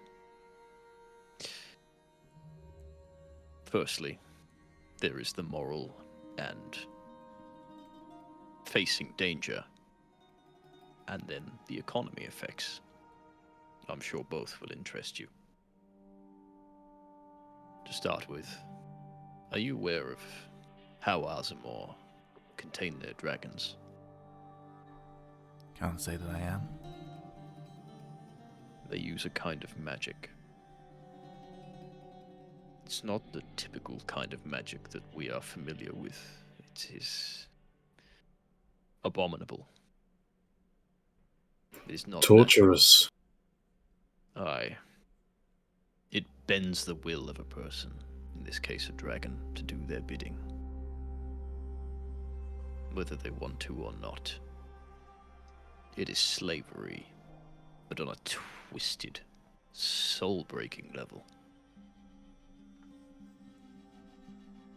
And I believe they intend to transfer this magic to be able to do it to others as well. Your city has a close allegiance. Not many people know this, but a very close allegiance with Azamor. They've been spreading their fingers in many pots, many different cities, weaving trouble. The ensign here is the captain of the guard of one of these cities, and, well, I will let the ensign explain what happened there.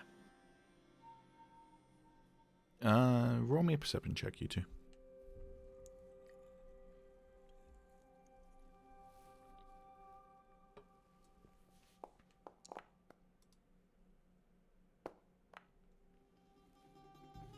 With a 21, Sorrows, as you mentioned that Fienzan was the captain of the city guard, you hear the man behind you, standing at the entrance to the tent, give a snort of derision at that. And you also notice that Yazana clearly notices it as well, and seems to take note of it. In the sense of he doesn't like guards, or he doesn't believe me. You can roll me an insight if you want to try and interpret it.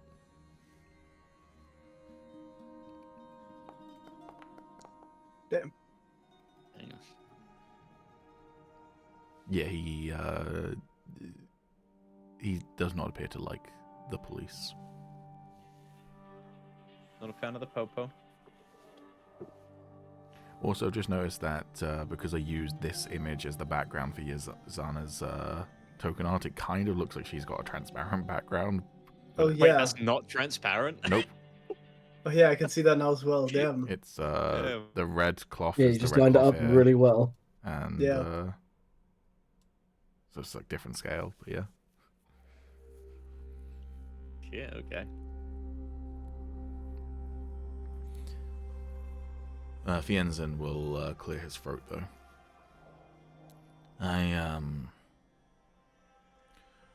While I was captain of the guard, we came across a cult operating within the city of Narsonia. This cult called itself the Ebon Guard and committed multiple terrorist attacks in the city. Soros here believes that they are tied to Azamor in some way.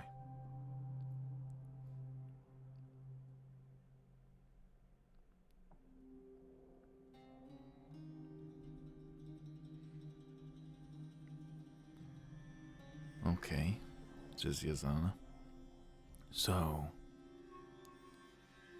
you're telling me that Azamor is evil? Of course. Not everyone in Azamor is evil.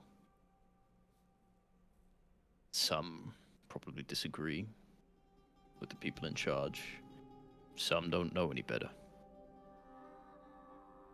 They are a people at the end of the day. But the ones in power, they will spell a dark age for us all. Which is why we're here. It's why we visited other cities. Why we've made allegiances with them. Now, I mentioned that the economy, as well as the trade caravan, seems appropriate to speak of. Arzamor have also got the world in a tight grip, with dependence on trade. A lot of people aren't aware of this, but it is the case. If Arzamor are evacuated from this city, if the Inquisitors that belong to them are scooted away, and there is no more allegiance, that removes the dependence on trade with them and leaves you room to expand.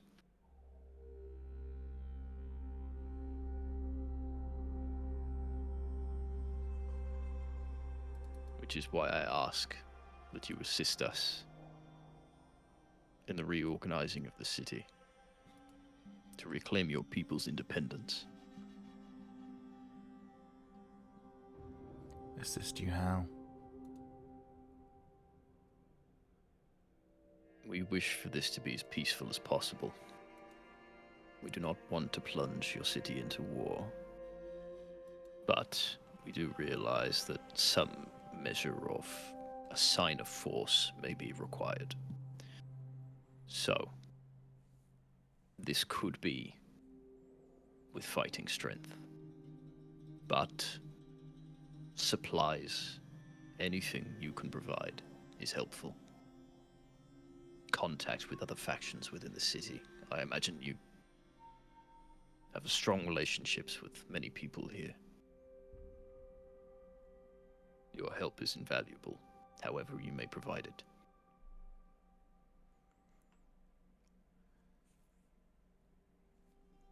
So if you already have the palace, don't you already have the city? This isn't a siege, which we're trying to do. We wish to ignite the hearts of the people and give them a chance to fight for their independence. Just taking a palace isn't enough for that. Not everybody wants to fight. Plenty of people are comfortable. And many are not. Many have been beaten down enough to the point where they don't even know they need saving anymore. But we wish to change that.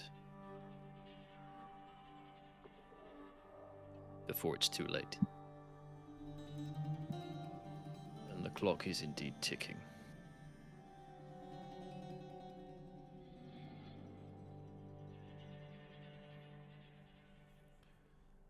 So, if I joined you, pledged my caravan to help you, what specifically would you want us to do?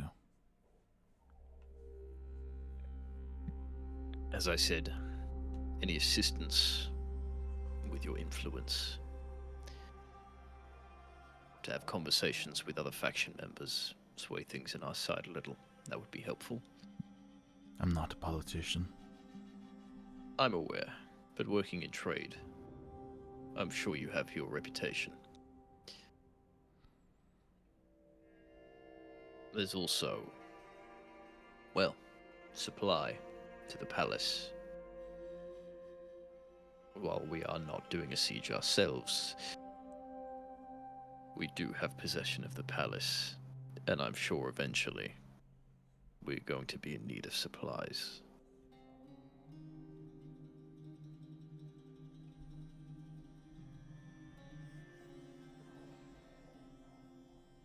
She looks to the man stood behind you. What do you think? The tiefling talks a lot.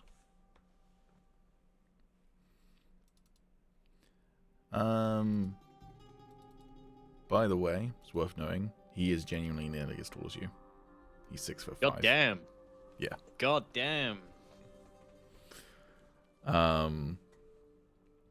She kind of gives her like, yeah, you're not wrong, look, and then turns her gaze back towards you, Soros.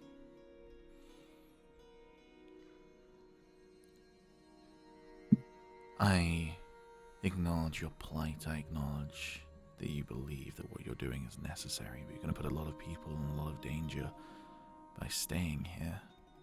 Seems like the simplest solution would be for you to leave. Simplest solution for us, if you're not going to leave, would be for us to leave. So, convince me to stay. Convince me to put my people in danger. Convince me to pledge myself to your cause. Very And do well. it in one word.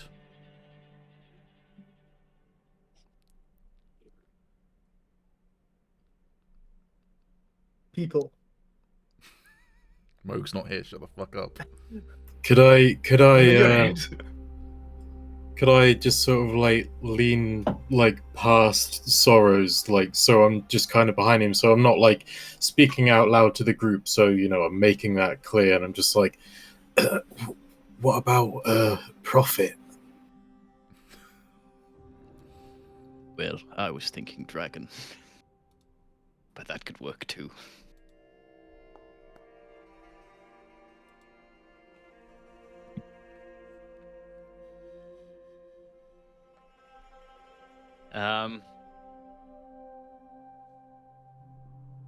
Yeah, I will say profit.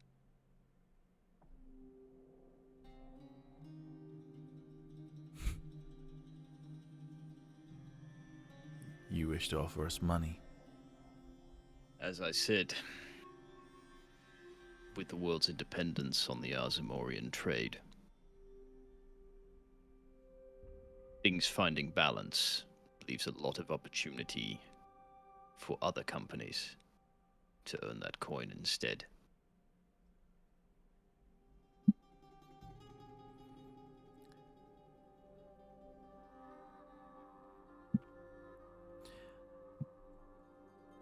I wish you good luck in the fighting to come.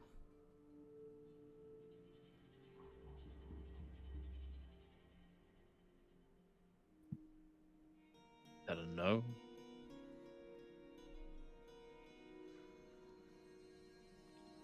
That is a no. Can I roll an insight? Sure.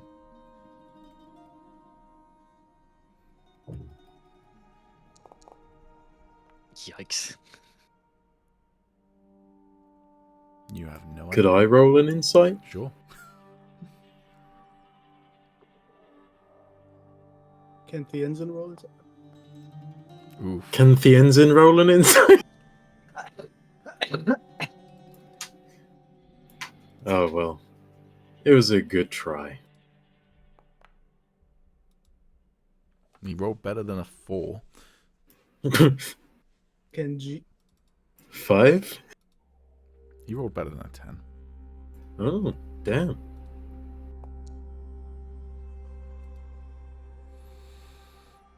But we appreciate the heads up. She gestures, and the man behind you opens up the flaps to the tent and holds them open for you. By the way, have I seen this guy around the arena at all or anything? You have not, but he does have the build of someone who would be a good gladiator.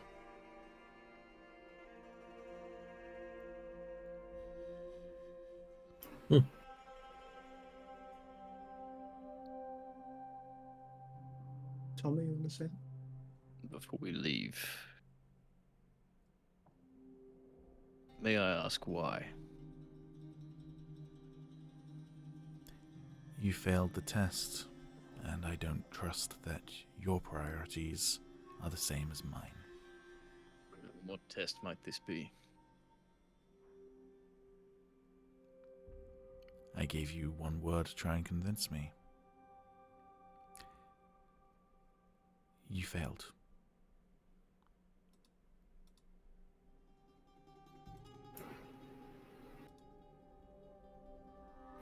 Sorry about that. Usually works, I swear. Well, what can you do? And we will continue in our goal. And even without your assistance, should we be victorious, we hope that we can work with you to build a better city. Perhaps, but we won't be staying.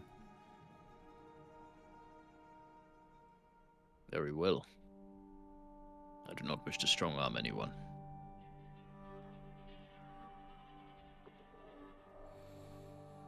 All right. Have a wonderful day.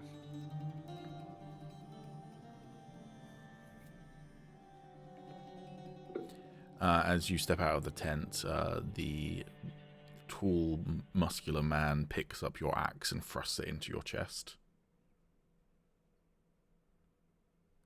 Leave. Okay.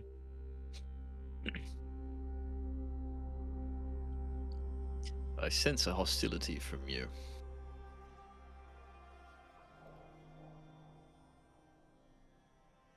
I don't trust you.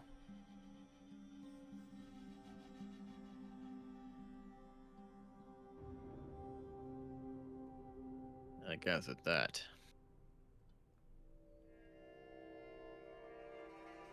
The question is to why that is. We've only just met.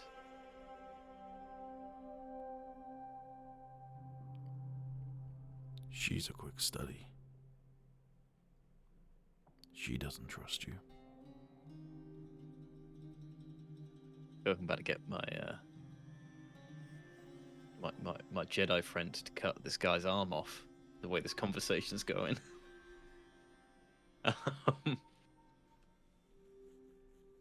Well, there is a reason why I do not trust Arzamor. Then I'll show the scars on my wrists from the chains. I just want to make sure this isn't the fate for others as well.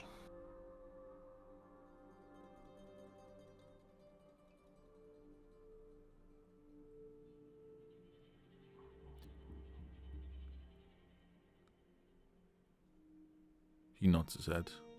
Then he looks you dead in the eyes and just says, words.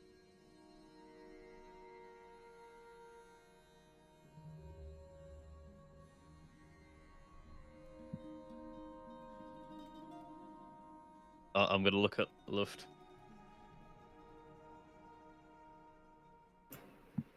That's the thing with words.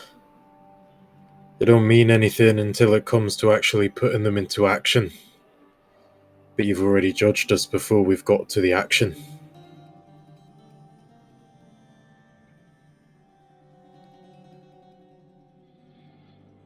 Maybe if you don't die, we can reassess.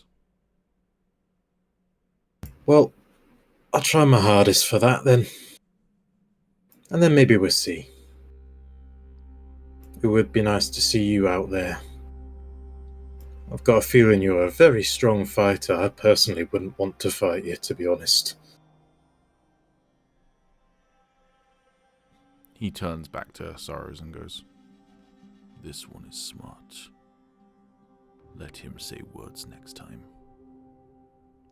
And then he just walks off to take his position to let the next person into the tent. I thought profit was your word as well. It was, but he doesn't know that, so... I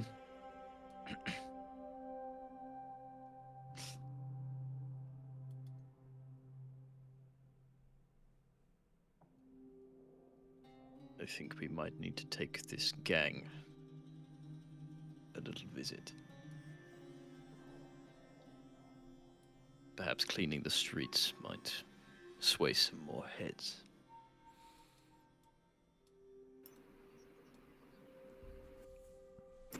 Who are you saying that to? You Oh, okay. and the group. Okay. Because Luft doesn't really have a response at the moment. You want to do that today? Says Fienzan, as he starts putting his weapons back in his various scabbards. The clock is indeed ticking, but we should see how the others are doing first. I feel we might need the whole group for that one. Alrighty. Yeah, back to the palace then, I'm guessing. Yeah, but Gion and I will try and find the guard we were talking to before. Okay. Roll me a perception check for this, because I'm assuming you're just checking in the area that you saw them previously. Yeah. Gion roll? Mm-hmm. She rolled a 9. Both of you fail. Alright, we'll just find a guard. Okay, you approach a guard nearest the palace.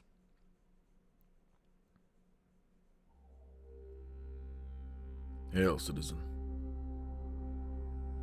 Hello, friend. We've been hearing words that you've been having some gang trouble recently.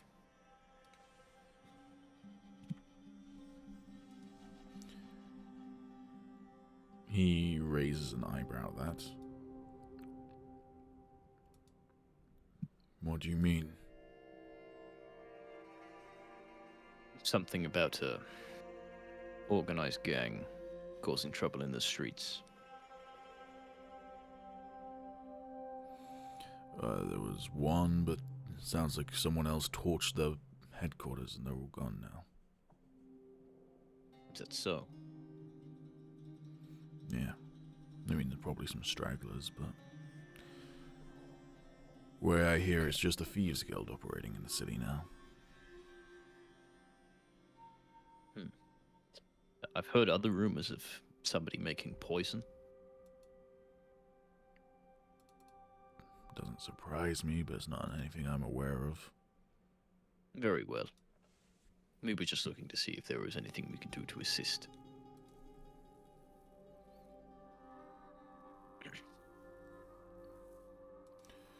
Not at this time, citizen. Very well. Have a good watch. He nods his head. Alright, now we'll go back. Alright. You go back to the palace then. At this point, it's about 6 p.m., by the way, so sun is setting because it's spring. Would we have arrived before them? Yes. How much? An hour, by any chance? Sure, you can have an hour. Then I'll take a short rest. Is it a nice sunny day outside?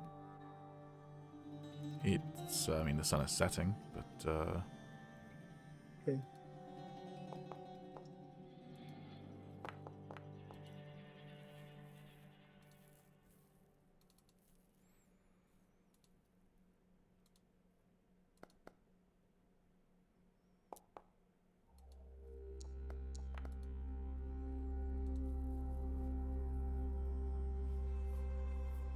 you actually doing a short rest, Smoke? Yeah, sorry.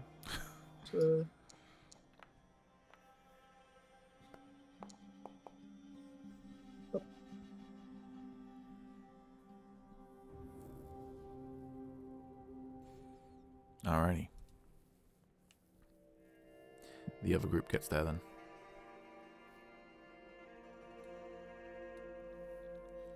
Ah, they're back, says Rootbeer as the four walk in through the door. As you four walk in, you see Tarek Dustvane, the bronze-skinned dwarf, is here.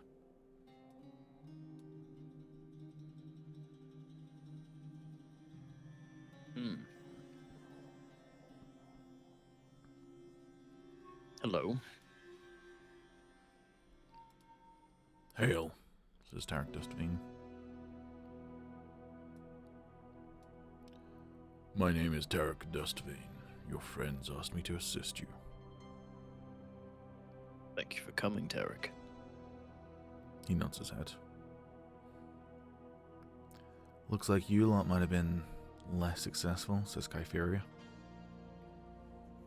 Starting to make a habit of this.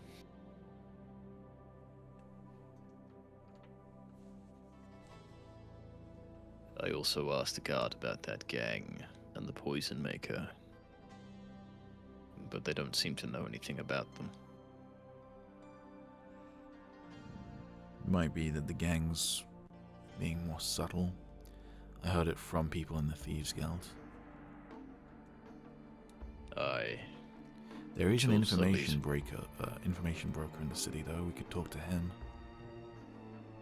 It's an idea, but if the guards don't know about them, then dealing with the problem, while it will help people, it's not going to win us any favors. Could be something we deal with down the line. But right now, we need favor. Something we are lacking.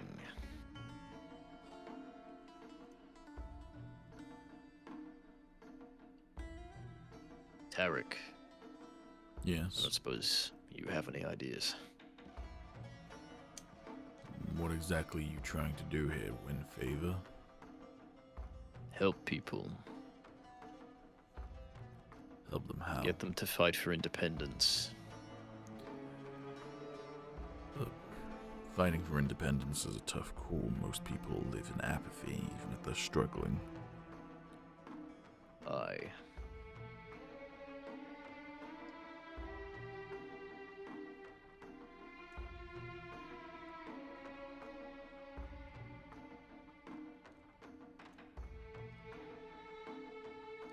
A few of the ways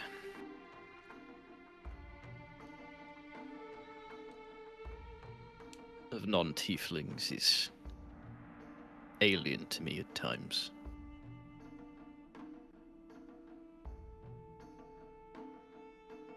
I do not know if I can inspire them like you could, Celeste.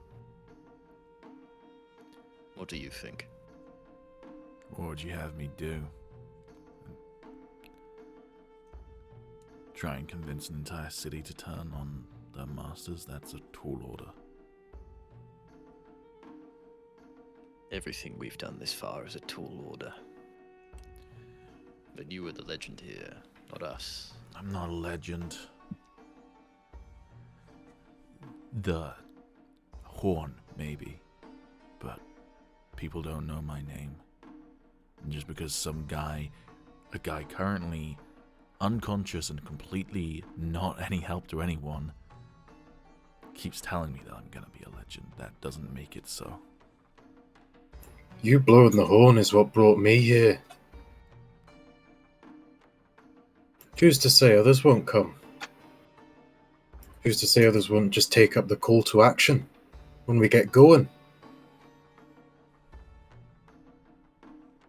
Maybe it's time you left the shadows, friend. And did what? Showed the people their champion. What makes me the champion? Something You're here to standing right behind you. Well, yeah. That. And you're here to free them from Azamor. A fate worse than death. Except most people don't seem to see it that way, says John. Azamor to them is a foreign land far away. Again, like Tarek said, they're apathetic to it because it's not an active problem for them. That still shouldn't matter. I don't hail from these lands.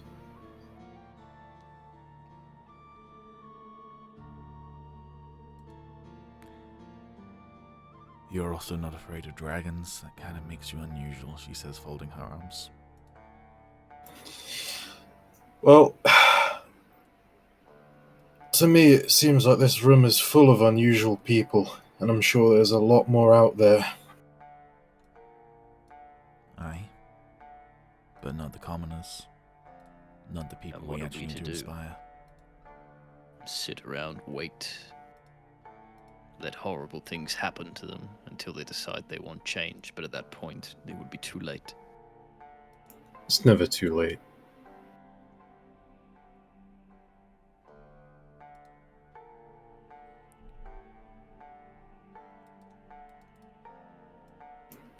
The people just don't see the big picture. How could they? They don't know what's going on. They're all sitting in blissful ignorance. And I do not know how to change that. Well, I don't know much about this type of stuff, but it doesn't exactly seem great just letting them all sit here like sitting ducks. They should at least get a chance to get out, if they want to, or the chance to fight. You've gone to a few different people, but have you actually spoken to the populace? Thing is, we could say the exact same things to them, but we would just look like madmen, mad women, with a dragon. We look like even more of a threat than Azamor do right now. Do we? Because if I recall, a single man on a single dragon came in and took out the palace. Right there, now, there's an army that's gonna siege this place. There's gonna be casualties, especially if all of the civilians don't get out beforehand. Then what do you think will happen? Perhaps we've taken the wrong approach to things. We've always just went to these people and asked for help. Maybe we should bring them here and show them what Celeste managed to accomplish. But how do we know that they won't see that as an act of aggression in itself? If they're not gonna fight for us, they're not gonna fight for Arzamor or whoever it is that owned this place before. So, they'll either leave and stay safe, or they'll probably choose to stay and fight, or just stay. Either way, I don't really see it going badly.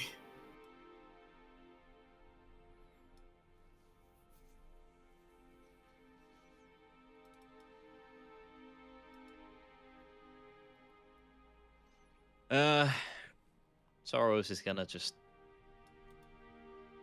sit on the step and dump his head in his palms.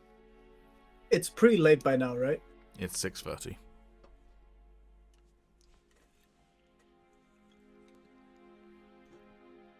How about we About time just for call it D&D. a day here? Yeah, true for you guys. How about we just call it a day here? We've all just been running around all day. The body has to rest and the soul has to. I could definitely use a rest. Think things through. And let's face it, one day more or less is not going to change the outcome of this war.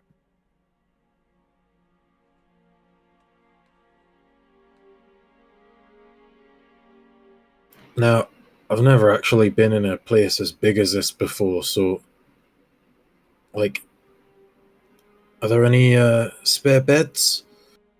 There's a couple, says Celeste. Ah, that's good. May I take one? Yeah, find yourself a room that you like. Great, I appreciate it. I'm gonna hobble off and just start wandering around, trying to find somewhere and just crash where I see a place with, like, the least amount of stuff next to it, I guess. Agis a word. Says Celeste. Sure.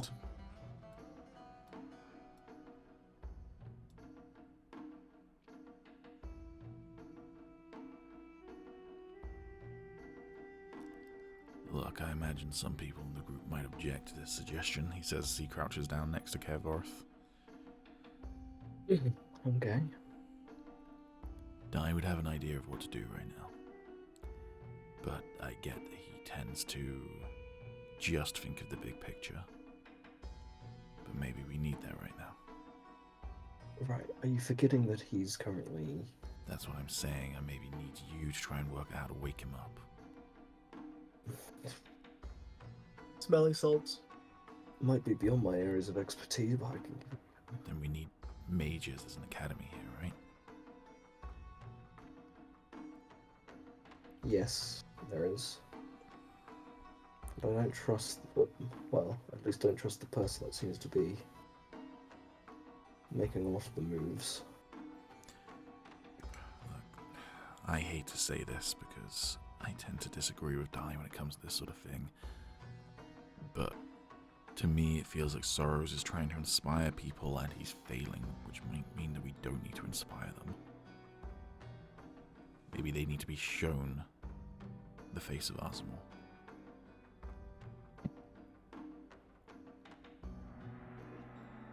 Right.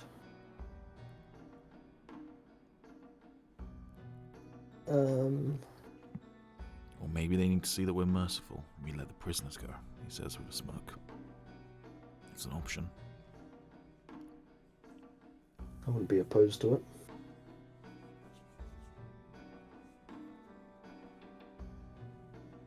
To be fair, we haven't really revealed much to the quote-unquote people as it is. All they know is that a dragon is residing in the palace. He nods his head. Either way, we have to make a statement sooner or later, unless Azamor twists the narrative. Agreed. I'll see what I can do about Dai, but...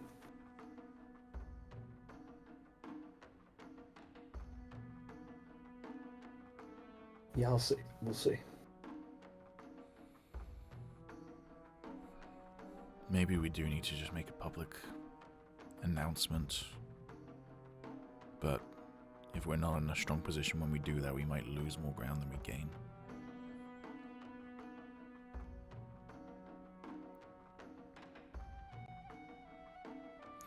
Anyways, I'll let you get some rest. I'll let you cover that. I'll deal with Dai. He nods his head. Alrighty, what is everyone doing then? I'm just gonna, under my breath, say fuck, and I'm gonna head to my room where Dai is. I too Alright. was gonna go see Dai. If you had left while Celeste and Agis were having that conversation, you'd get there first. Yeah. Alright, you walk into a room where Dai is underneath the covers. Seems to just be sleeping peacefully.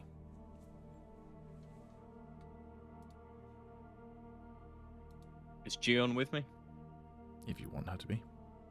Yeah. Why not? Let's hope this works. I'm gonna pull out the smelling salts. Cough a little as I do.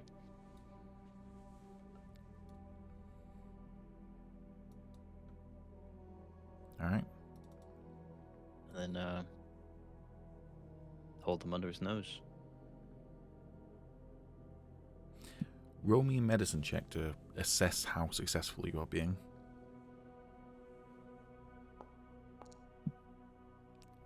Dai appears to have 0 reaction. Maybe he likes smelling salts.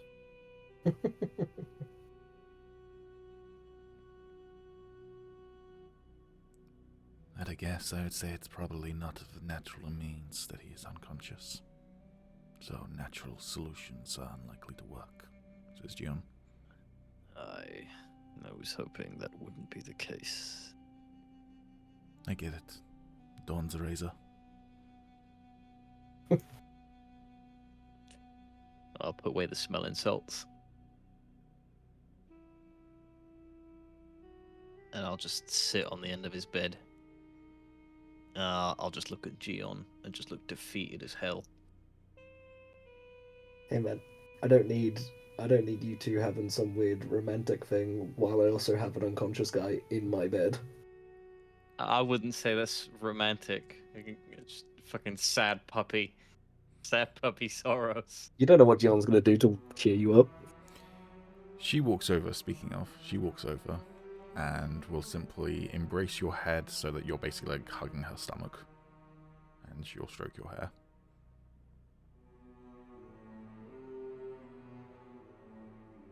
Most romantic thing Pete's ever said to me.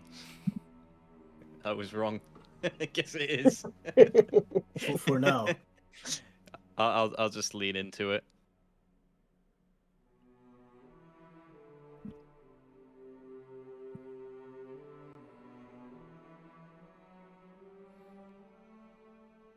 Roll something quick.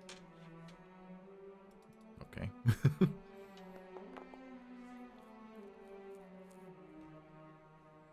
Okay. Yeah. Sorrows is under the weight of everything that's happened so far, and he's thinking about all the people that have died, especially all the other slaves who got torched by the dragon. And while he's just hidden under Gion's bosom, he a little tear's gonna come down. Gonna cry? Damn, Gonna first cry. canonical cry? Piss your pants, Cry. maybe? So, I'm not a piss boy. I'm not. roll luck die to see if you piss yourself. As that's happening, Agis walks in. Well. Apologies for the interruption. That's okay. Says Gion. She will take a step back from Soros, but stroke his hair one more time as she does it. Aegis, go ahead and roll me a perception check. Okay. Oh god.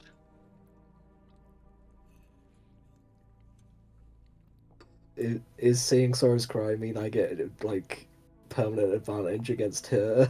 Against No, intimidation checks anything on you him? get permanent disadvantage. That's what I mean. Like, You don't spot it. no, that's fine. Is there a balcony in this room? Yes. Alright, Soros is just gonna walk to the balcony. Any change with Dai? No. I tried smelling salts, but no effect.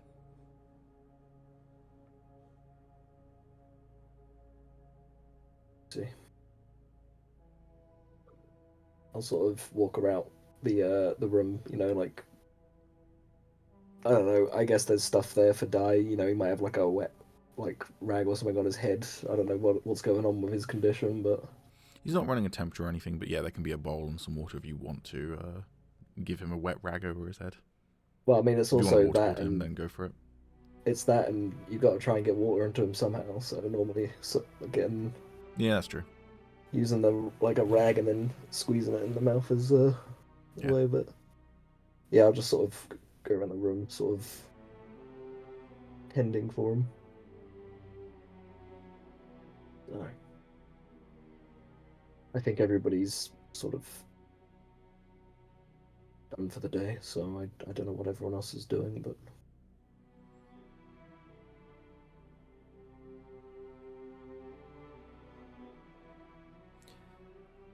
We can give you some space if you need it.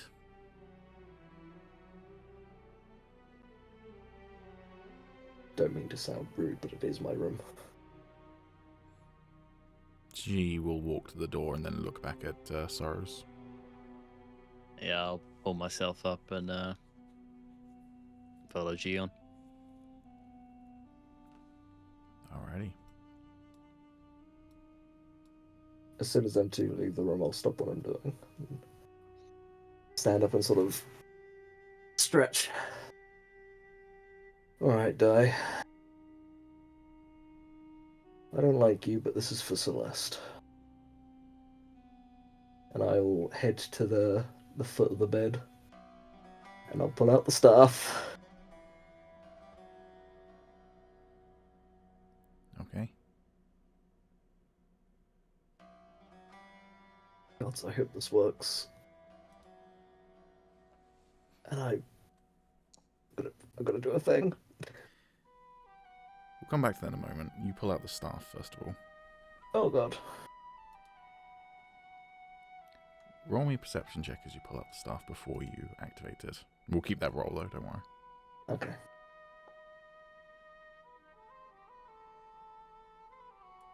Alrighty.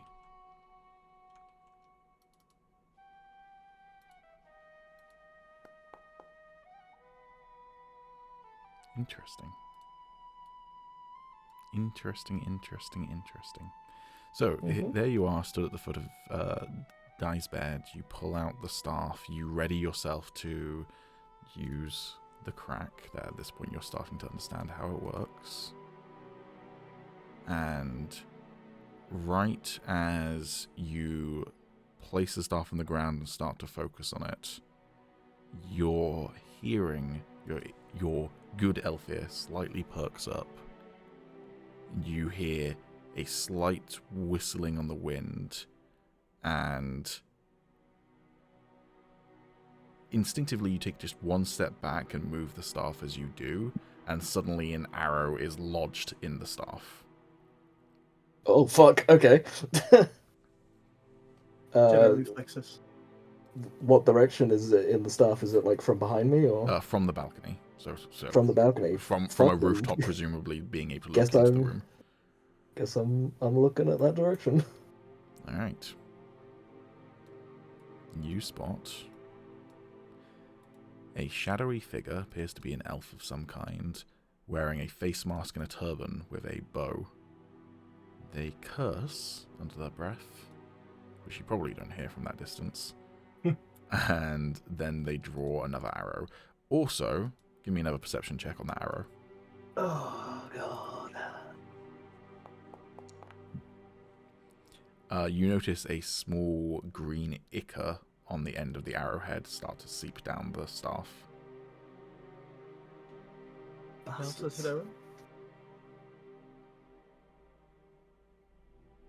No, it's poisoned.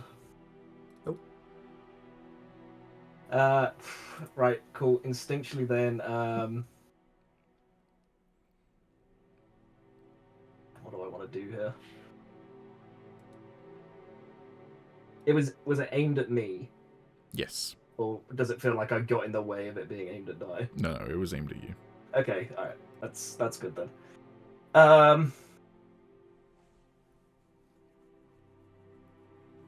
I do not have the sending stone on me. This is annoying. So in that case, I am gonna do... Because those two just, well, I don't know how long it have been since they left, but they wouldn't be far, would they? Yeah, it maybe left like a minute ago. Yeah. Which means they should be close enough to hear this when I'm then going to duck into cover and booming blade the staff and hit it against the floor. Alright. Everybody roll me a perception check. What the fuck? Sorry, it's just... I really hope you hear this, man. Do I get any advantage for being not very far the DC away? will be easier for you. Moog, you hear a boom come from upstairs. Luft is asleep already. Luft is asleep How- He's all already. tuck it out. Soros You hears it. Is it loud? I mean, you're a magic user, you'd probably be familiar enough with Booming Blade, even if you don't have it, so... Right. Alright. That person doesn't hear? Sec. That person doesn't hear?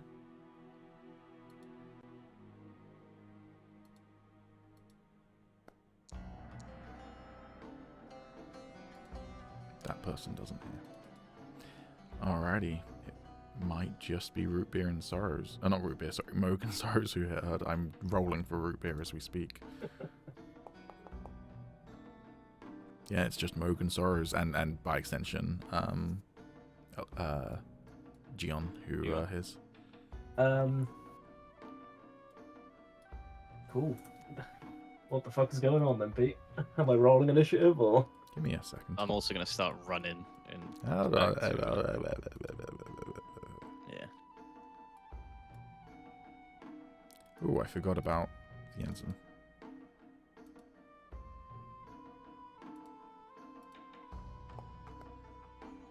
The ensign also heard.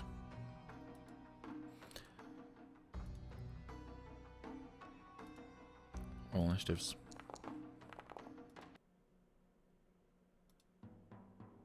Damn, my second time trying to poison Agis didn't go as successfully, huh? My question is, why are you trying to poison Agis for a second time? Who can say? Tommy, you want to roll You initiative? can say you're the one doing it. Oh, me too. Don't know what you're talking about. Fuck's sake. Alright, Moog, you are going to take 3 rounds to get there if you all out move, unless you can think of some way to move faster. I'm gonna turn into a saber-toothed tiger. Yeah, that might do it. Yep, that'll do I'm gonna do- it. He's figured out your human puzzle, Pete. Yeah. Can you turn into a saber-toothed tiger? It's CR2. I just looked it up. Yeah. Yep, cool.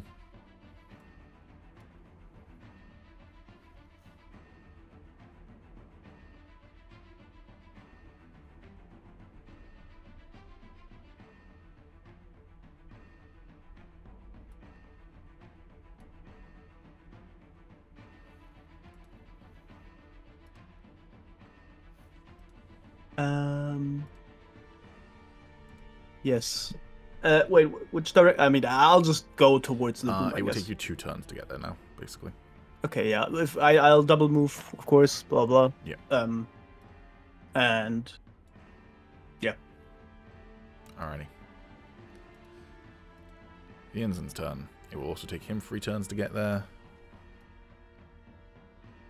So I'll just move him to like here-ish.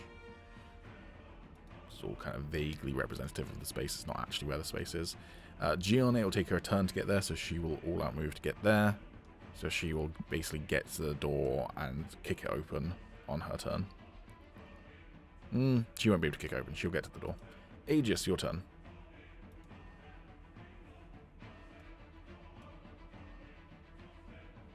Hello. Hello. Right. So, if I was to take a peek from the balcony, how far away is the person? About 90 feet. 90 feet.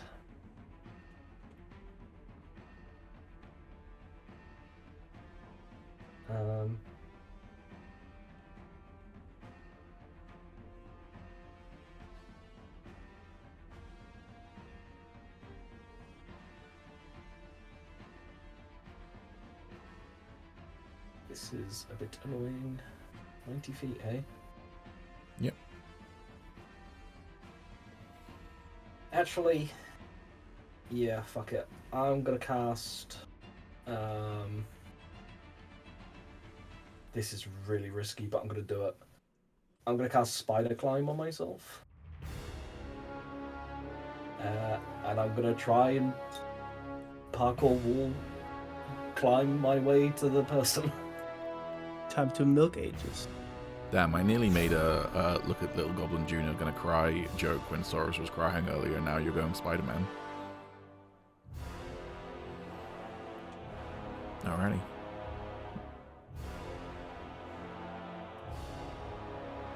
Cool. You have become Spider-Man. Yeah, then I'll whatever looks like the best way for me to. For now, be Explore. running along the wall outside the balcony. I will do that. Do you leave your staff, by the way, or are you bringing it with you? I'd like to bring it with me. Okay, that's fine. Don't forget. Yep. Soros, you can double move to get to the door as well. That'll be your turn. The assassin's turn. He sees a man spider climbing at him.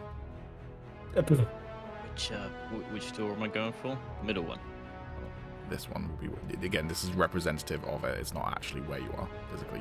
It's the bedroom, so... Right, okay. You're handling the distance then. Yeah. Just in case you're not aware, I've got 40 movement, not 30. Oh yeah, barbarian. So does Gion. That's fine. Yeah, what's up with my movement?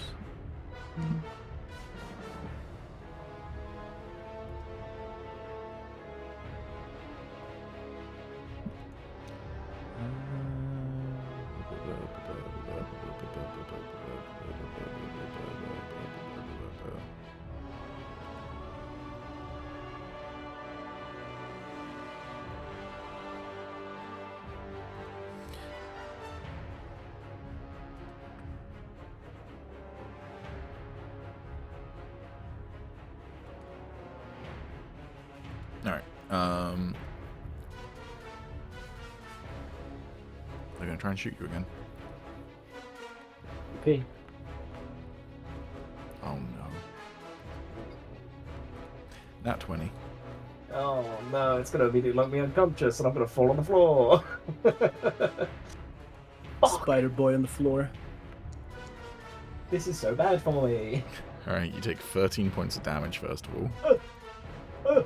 Make me a concentration check on your spider climb.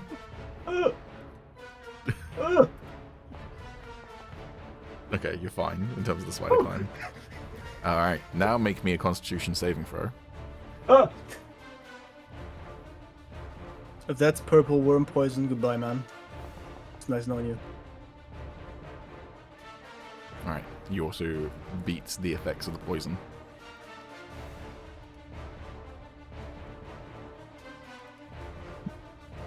Thank God for having +5 in Constitution saving throw. It's all upsetting.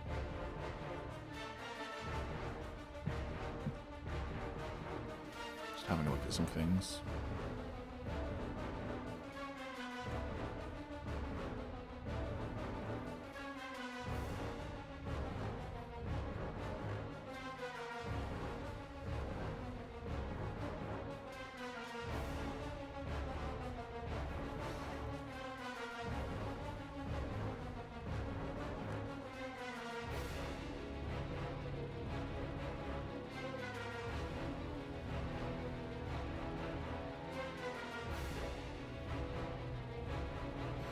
Alrighty, it will just take a second shot at you.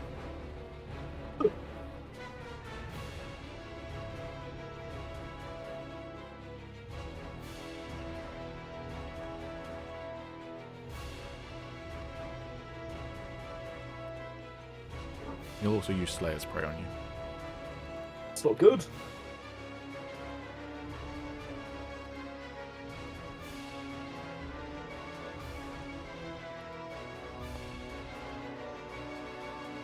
A 20 will also hit you.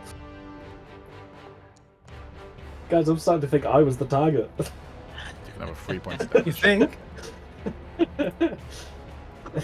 Moog, your turn. I'll make it You to the door. run, yeah, you get to the door where you see Soros and Gion already there. Soros and Gion, you see a saber-toothed tiger suddenly bound up on you. What the fuck? I'm too locked in on my goal. I'll just hope that they assume that it's me, so I'm just locked in. I'm darting it for the door. I'm headbanging the bitch. Alright. Fienzen's still another turn away. Gion's turn, she kicks the door in. Okay, thank you. She walks in and she's going to make a perception check.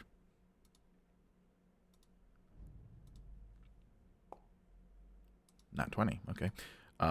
She walks in and the room at first appears to be empty other than the unconscious Dai, but she notices like the fluttering of the drapes near the balcony. She runs over to it, and as she does... Also, probably the floor being cracked from the that too. underway of the Bugman Blade. And as she gets to the balcony, she spots Agis scuttling along the walls towards a dark archer who's perched on a rooftop. Alright, that will be her turn for now. She can't really get to you right now. Is the rooftop opposite of the palace? Or is it still so the palace? The palace has multiple, like, towers, basically. So, Oh, and he's on one of those. yeah. Agis, your turn, you scuttling little fuck. Mischievous little guy. I'm gonna What am I gonna do? You're gonna go, Mr. Stark. Yeah. Look at me, Mr. Stark. I'm in a fantasy movie now.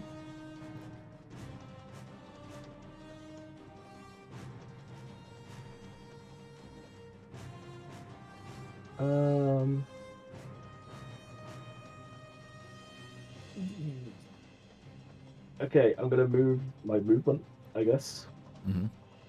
which is 30 feet, which would make me Within 30 feet of him. within 30 feet. If I'm within 30 feet, then I'm gonna Misty Step at them. Alrighty. Using Dive Staff. Oh, I forgot it's used all the charges. Yep. But wait, does it actually use the charges or not? I can't remember.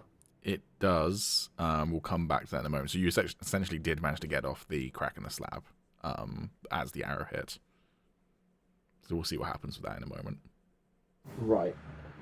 So I don't have any of the Nope. things. Bollocks! In that case, I will use double movement. Okay. And while I'm double moving it, is it? Oh, it's my movement to switch stuff, right? Mm-hmm. Bollocks! What can I use as a bonus action? I mean, you can drop an item and draw another item that you have quick access to, but if it's in a bag... I you have ain't to dropping the use- fucking staff. I Huh? think that's what they want. Alright.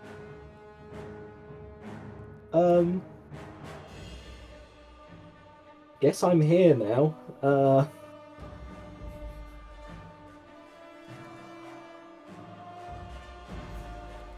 Yeah, I can't really do anything else. So I'm gonna win melee range then. Yippee! Alrighty. Zara, it's your turn. Carry on running. Alright. You can get to where Gion is in the balcony, but then it's a balcony, so... Yeah. Let's just grow big, right, and then take a step off the balcony. We'll be fine. What's the worst that can happen?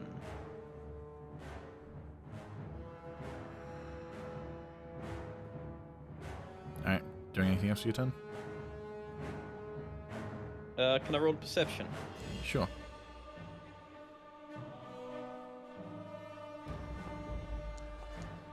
That was nearly a nat 20. Nearly. Because of Gion's nat 20, though, you can follow her gaze and spot Agis and the archer at the very least. How far away are they? About 50 feet. Okay. Yeah, that's me. Alright, the archer's turn then. He will put away his bow for the moment, kind of throw over one shoulder and pull out a dagger. And he'll try and stab you. Huh?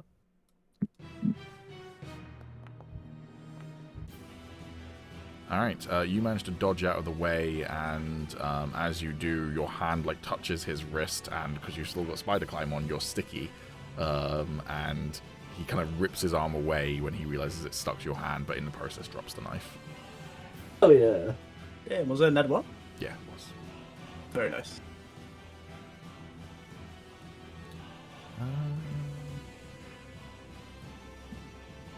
Alright. He will just try and punch you then with his second attack. That'll hit. You take 2 points of damage. Ow.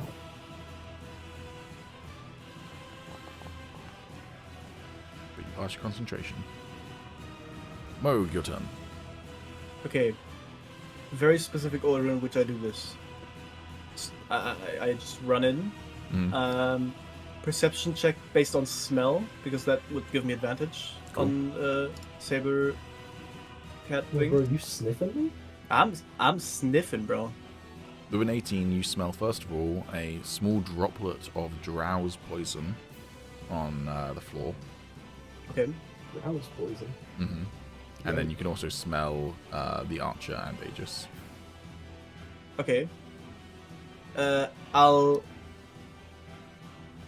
jump off the balcony, break concentration, turn into a griffin. Cool. Oh, damn.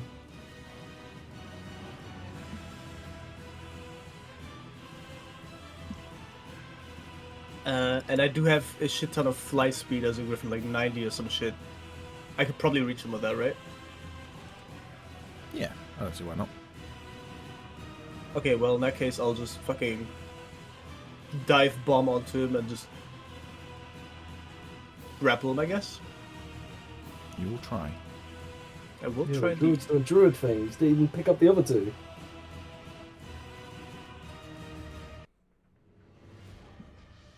There goes your ride, Soros. Yeah, my bad, man. Alright, roll and attack then. I don't have just a unarmed attack, to just beak. If you want to grapple them, then it will be an athletics check. Athletics, okay. Athletics. Pretty good. Pretty good.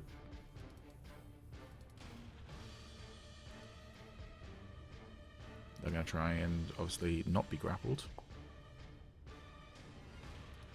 24, pretty good. Damn. As you slam down, they like manage to kind of do a Dark Souls-esque combat roll out of the way. Do I don't know actually if this is how it works. Do I get anything for being bigger than him? Nope. Okay. That's encompassed in your bonus to your strength. Oh. Alright. The ensign's turn. The ensign will get to the door. Always the wallflower. Alright, Geon's turn.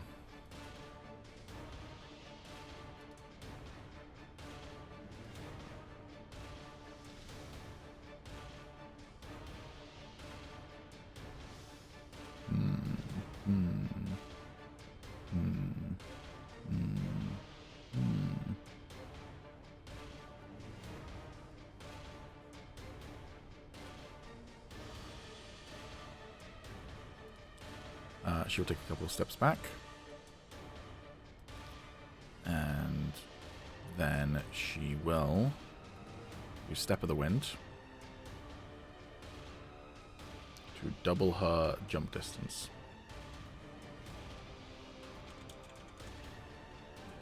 Which means we need to go to the jump calculator. Oh, God. Not the jump rules. Quick maths. Alright. She has a strength score of 11. Ooh. She is 5'4". Same height as Tommy.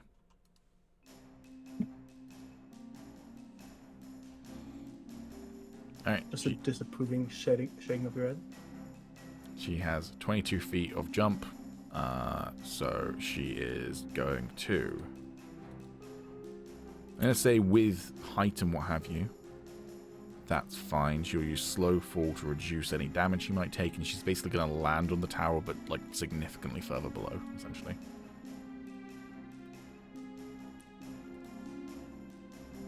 Let's see. It's going to be 40 feet below you all.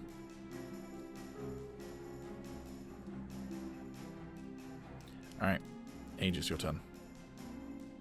Okay, I'm gonna use my movement, or half my movement, whatever it is, to put the staff back into the quiver. Okay. Basically, if you're just Take putting out- it in the quiver and drawing something else out, that just uses up your movement action. Yeah, I'll do that. To take out the dagger. Okay. And then... Yeah, fuck it, let's Crimson Bright the dagger.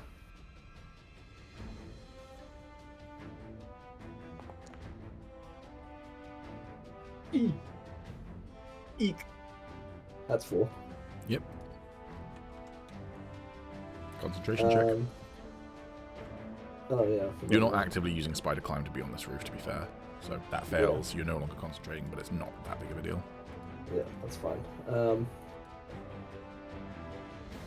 That's fine anyway, because I will now use said dagger and booming blade this assassin guy. We'll try.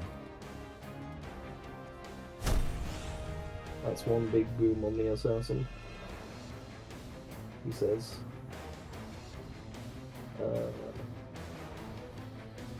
Dagger.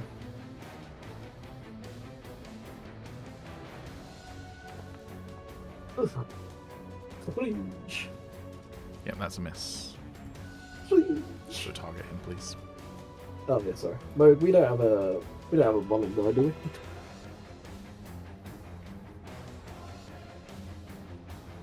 No, I don't believe so. Fringe ass old man. You didn't milk him. What to tell you? Alright. Soros is Hey. turn. I heard that. You hear it all you want, nerd. Don't make me throw you off the roof next, dumbass. So, are they... Where are... You, the in tower, on balcony, you are looking at another tower 90 feet away, where they are on the roof of that tower fighting currently. Yeah. Okay. Only had some kind of flying companion I could have carried you over there. If only. Damn.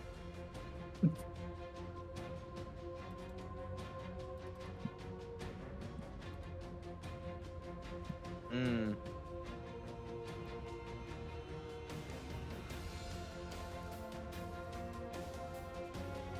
"90 feet's a long way."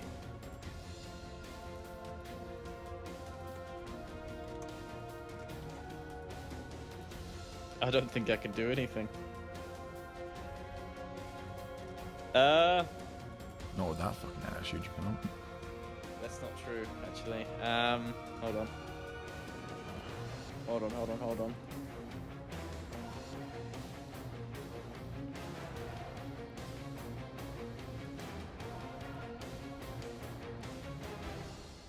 Where's my shit?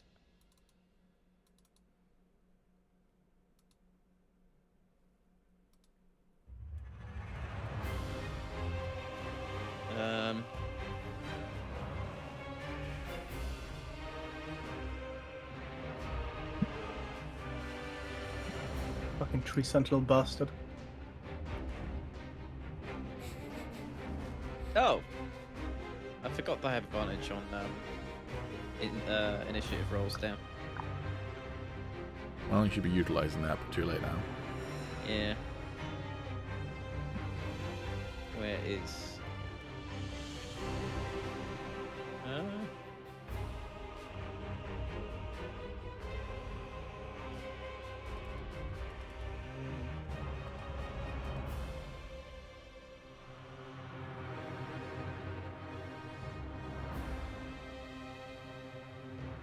No, never mind. I can only throw to a max of 60 feet. I can't reach. I cannot do a thing. Alright. I'll call out for Moog. That's all I can do. Alright, you just go, Moog! Have you worked out that Moog's the Griffin, or are you still confused about that? I feel like he was a saber-toothed ghost, so... Alright. Okay, yeah, you're right. I was just about to say, to be fair, there's another griffin, but yeah, you're right. Alright.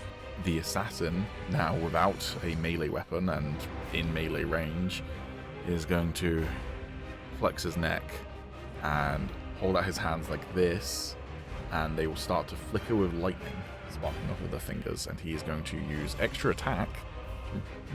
Pretty sure he can do this. Correct me if I'm wrong. He's going to try and shock and grasp Agis twice with multi-attack. I don't think he can do that because it's a cantrip, Yeah. and it's not a... Well, actually, I'm not... I think that only works if it's a blade cantrip. I don't think it works if it's a, like, a spell in its own right.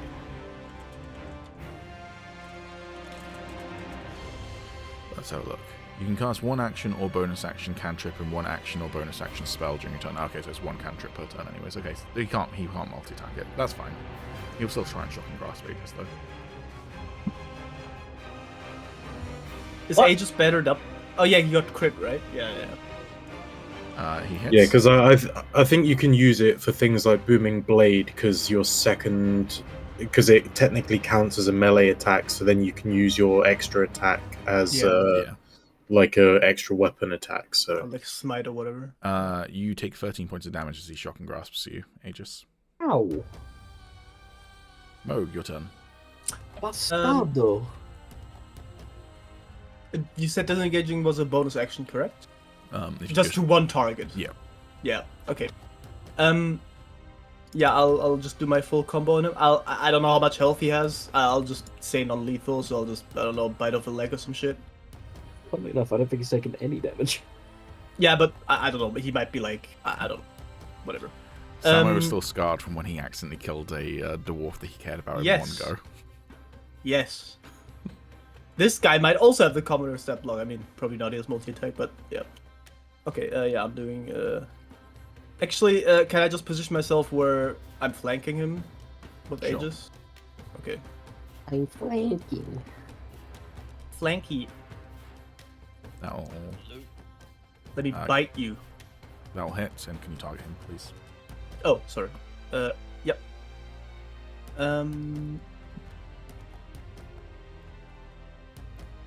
That'll also hit. Hey.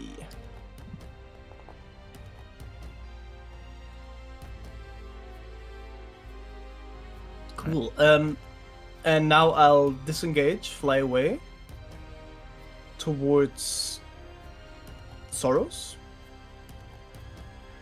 Okay. Can he just mount me as like a free action, whatever, when I'm next to him, so I can already start flying back the whatever distance that might be? No. Okay. Well then I'm gonna be. Sorry. No, it's fine. Then I'm gonna be chilling next to Soros, I guess. Alright. Yinzen's I gonna can't run in. ready a move action, right? That would be an action to ready a move action. Or could I ready a move action to fly when Soros is on me? You could spend your action to move as a readied action, if that makes sense. Mm-hmm. Okay, yeah. Fienzen's gonna run in.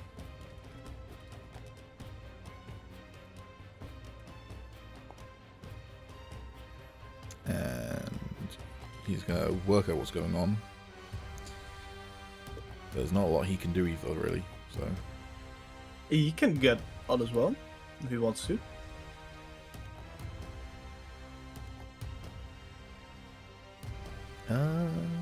fuck it, yeah, he'll mount you. It's not his first time on a griffin, I suppose. Yep.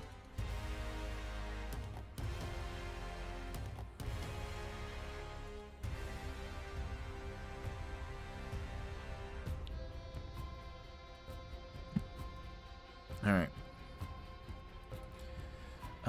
Gion will double move to move up 20 feet up this tower. Oh, I fucked that up.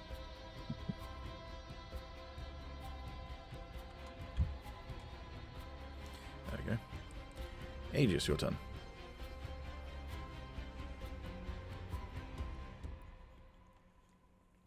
Right, well, what I would like to do is probably pop a pot. Because, I ain't looking too hot. You know what I mean? Mm-hmm. I hope I still have healing potions left. I haven't just given them all out. You don't have healing potions left? No, I've got a healing potion, that's fine. So yeah, bonus action.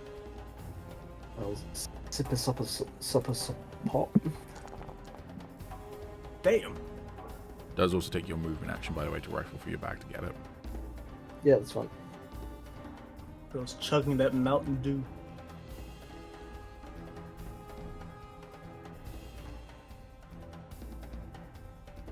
Oh, I forgot. This doesn't impact your healing, but he did mark you as Slayer's Prey. So you took an additional 2 damage last turn. Okay. Cool. Thanks. Yeah, so it's my movement and bonus action to stop that pot. And then I will once again try to boom and blade.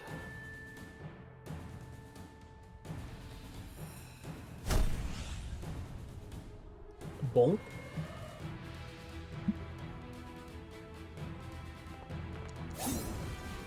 You miss. My rolls, man. My rolls have been so bad. Okay, I guess that's it. Sorrows, your turn. Would you like to mount Moog?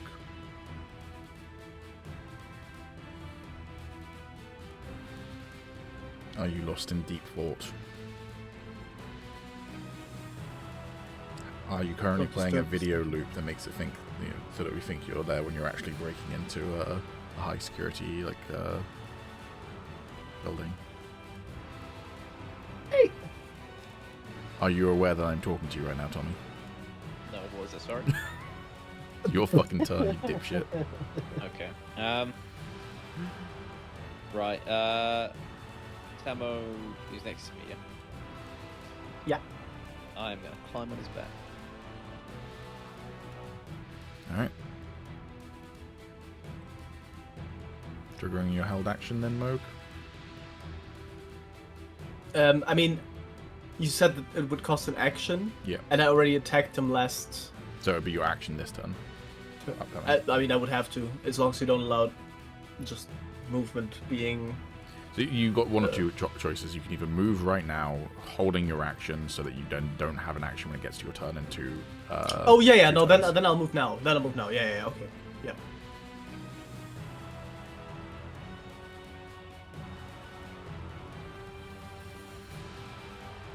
All right. So your I'll turn, drop them Cyrus. off, I guess. All right. I would like to leap off, rage, and attack.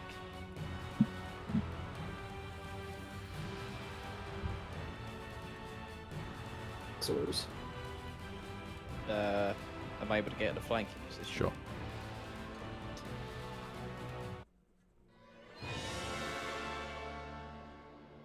I'm going to make my element type fire. Okie doke. I thought Soros was just going to turn to the assassin and go, I'm going to make mincemeat out of you. As he just becomes really big. I think this guy's kind of fucked. I don't think Right. so. I mean, you're also fucked, but this has some as well. That's a double nat 20. All Okay, right. That's good that's- for your dice stats. That's very good. I needed that. All right. Not bad, I Right. In guess. fact, I think that might also be an achievement. Oh yeah, achievements. I haven't looked at those in a while.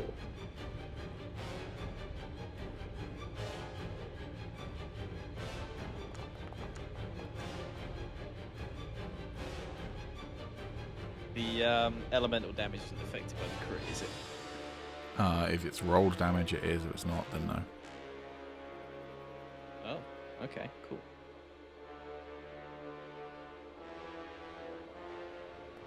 It's 12 then. It's 27 damage on the first attack.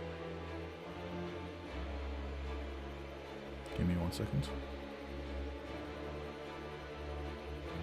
Wouldn't the damage have been 2d6? Oh yeah, it Oh, would okay. be. Yeah, it's 2d6, Oh. not doubled. Oh, okay. Yeah. Because you crit. 12 damage. Damn. Doubled anyway. That's an entrance. Fuck yeah. It's my first combat in ages. I needed that so bad.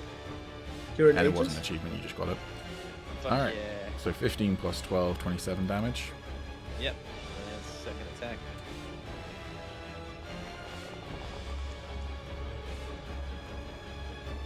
Target him, please. Oh yeah, my bad. That hits, though.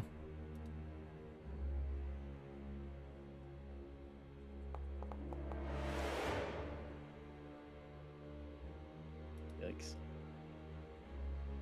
And Alright. That your turn? yep.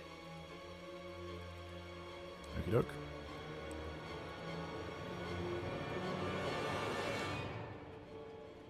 Hey, Agis, give me an athletics or an acrobatics check. Oh. Yes. Oh.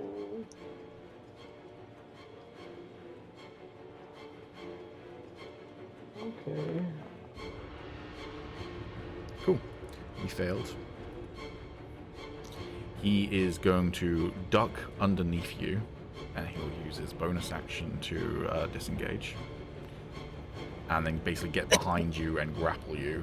And you can then feel him leaning back as if he's going to pull you off the edge of the tower. Oh, that's not good.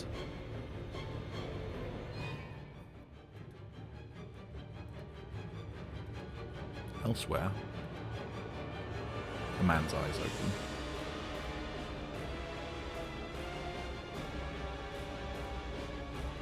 Already used my action. Die immediately goes to the top of the initiative order.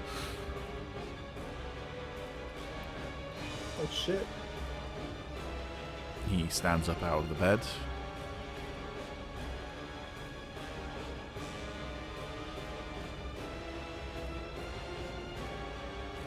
Took you long enough, god damn. I said Yeah. that in Griffin.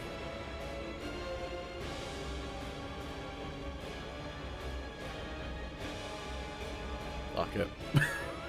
This is a bad idea. Is it a fireball by It's not a chance? fireball. It's not Aw. quite that bad. It wakes up, immediately fireballs. It's chain lightning.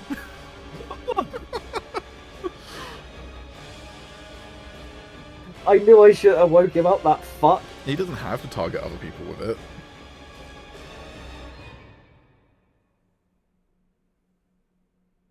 Yeah, so he's basically going to target the wall and the ceiling roof with the other bolts so that they don't hit anyone else.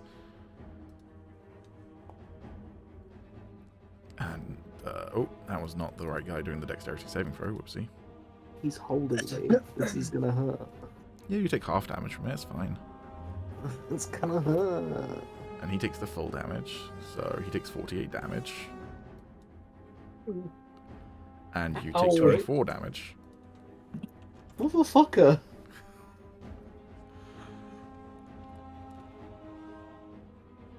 Moog, you see this chain lightning shoot out from the balcony back there, and you see it hit the assassin, who suddenly goes limp and lets go of Agis and starts to fall.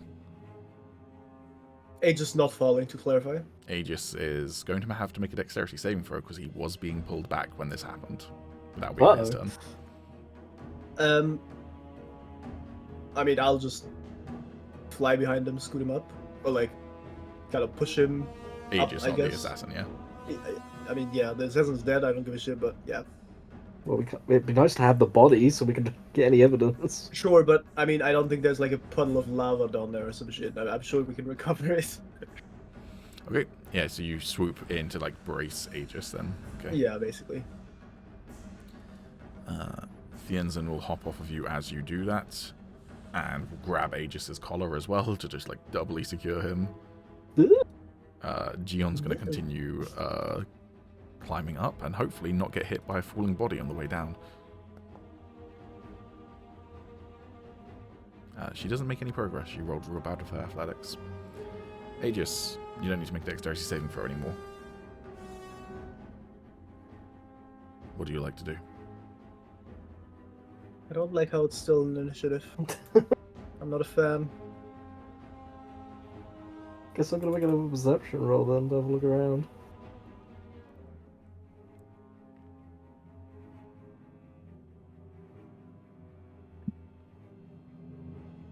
Can I also check to make sure the staff's still on my back? You, with a 12, you turn around and you see Dai standing there in the balcony, his hands outstretched. He was definitely the one who chain lightninged you, Asterix, kind of. How my staff's still in the back? In regards to your staff, it is still in your bag, yeah. Well, the quiver, but Yeah. I don't like how you said he was behind me. Let's start Oh, that was grappling. 100% the plan. I just needed an extra action Yeah. to do it. Yeah. To be clear, no, 100% he was going to try and steal your Yeah, staff and that's then jump fine. off. I just wanted to make sure that the staff wasn't falling with him. No. Yeah. Soros, what are you doing?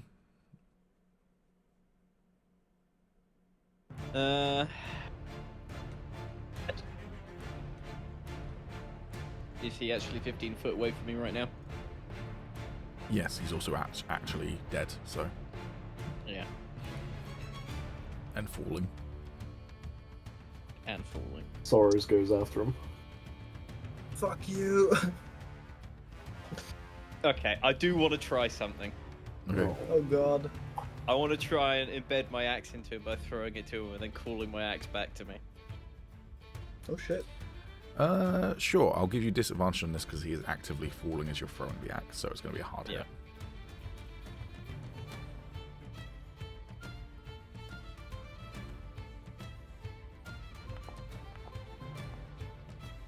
Damn. Yeah, you hit. I'll bring him back. Okay, his body gets yanked over to you, which stops it from possibly hitting Gion on the way down, and combat is over. First thing I want to do is pick up Gion. Okay. Make it a little easier for her. You fly down and offer her a ride up.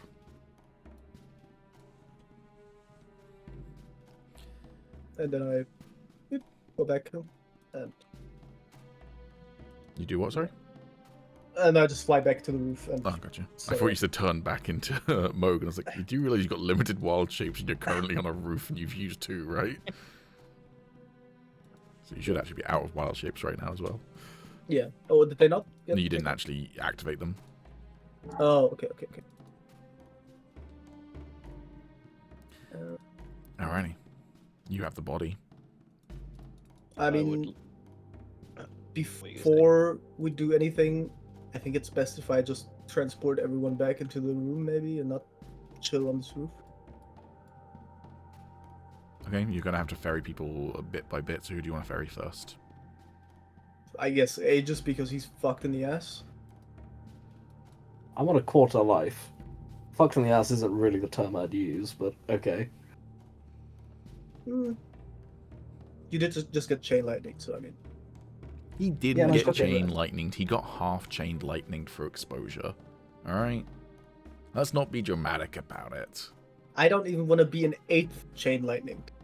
So, yeah. He only took like 24 damage. Let's not be dramatic about it. Nevertheless, I'll transport Agis and whoever wants to come follow her. I mean, as I guess well. Gion's still on your back, so that makes sense. Sure. Yeah, sure. Alrighty. In the meantime, Soros can loot the body or whatever you wanted to do, I guess. Yeah, what are you doing, Cyrus? I was gonna search the body. Okay. He has on him a longbow, Mm-hmm. spear, scale mail, 17 arrows left. He has 1 more use of drow poison. He has... Alrighty.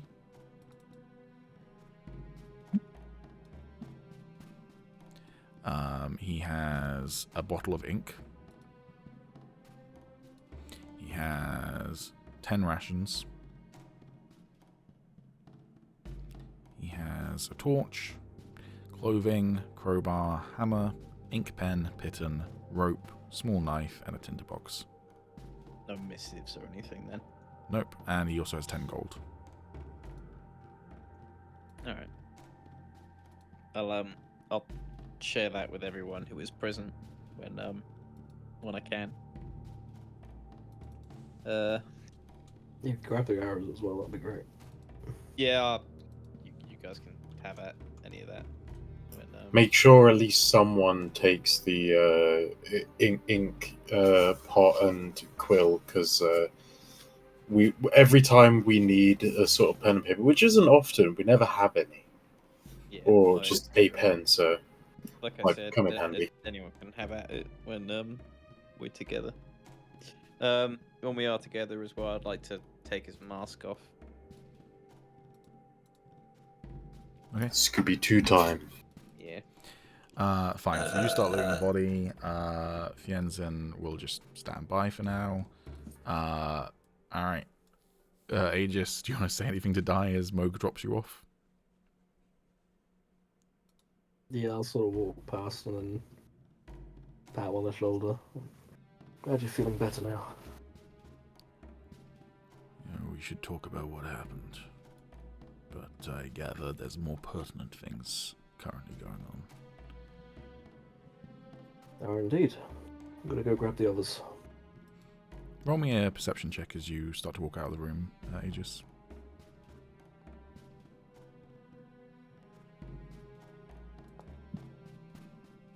Nope. Alright. Can I roll perception? Or is Nope. that not for me? Not for Okay. you.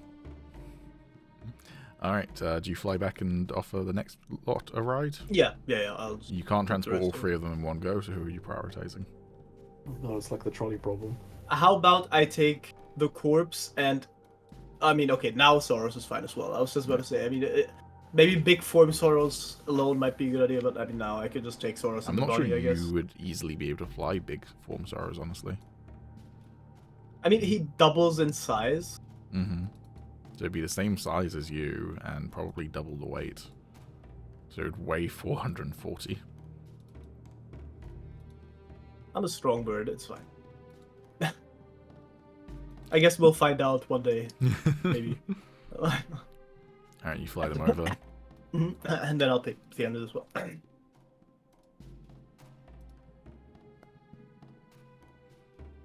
Alrighty. Doing anything while Moga's getting Fienzen? Anyone? I said I was gonna go grab the Yeah, others. I know what you're doing. Okay, fine. cool. Alright, Celeste will come up with you. Kyfuria and Tarek and Root Beer. Did you go to sleep in a room, right, Luft? Yeah. Yeah, then you'll be able to be found as well, that's fine. Nice. I was like, if you're just like asleep somewhere in like a cellar, then maybe not, but... Yeah, just bangs on the door. Yo, dead body found down by the creek. Alright, obviously that takes a little while. Fienzen gets brought over as well. I'll also go back into human form. Alright. While while this is all going on, we're still waiting for everyone else to get back. Anyone who's in the rooms, everyone in that cluster of sans Aegis, can make me a medicine check. A medicine. Yep.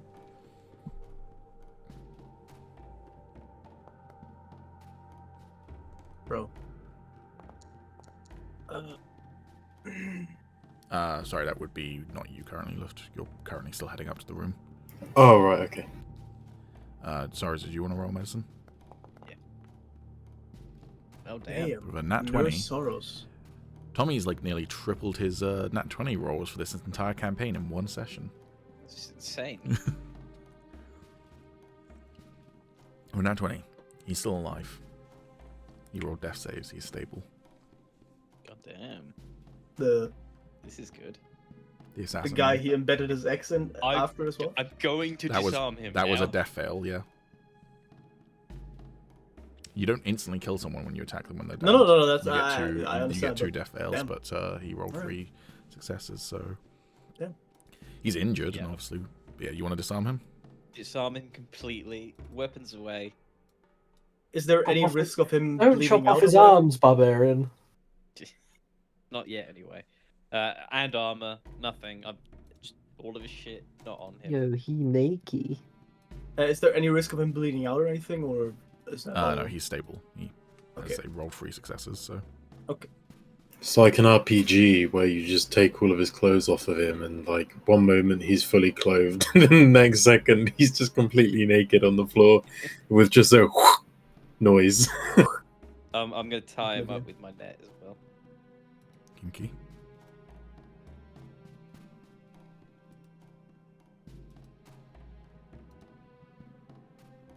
I assume he doesn't look familiar when I take his mask off. No, but he is clearly an Eladrin. Mm. most like slightly tanned skin, but we're talking like Mediterranean level, not like super tanned or anything. Kind of a pointed, hooked nose, sharp features. Is there anything about him that would, if I were to roll like a investigation check or whatever, that could give me like insight of what this guy, like where he comes from, or like what his purpose was, whatever? I mean, I know what he tried to do, but He is wearing kind of black. Well, he's not wearing it anymore because you've taken off his armor, but he was wearing this kind of black and gold emblazoned scale mail, which looked fairly expensive. But you don't recognize it as the color scheme, or it's not got any logos on it of any particular like nation or kingdom or anything like that. Okay.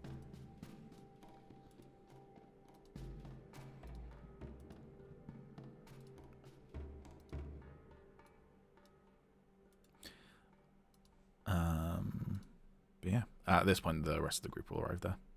Also, you are very cucumbered right now, Zorros. Cucumbered. I invented that.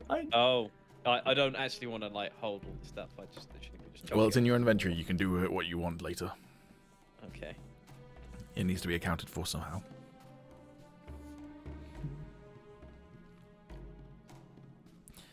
All right. Yeah, the rest, everyone else will get there.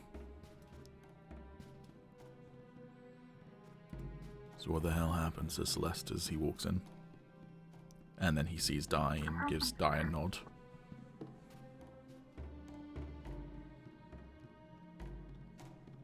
Well, I was tending to die, and this gentleman started attacking from the rooftop.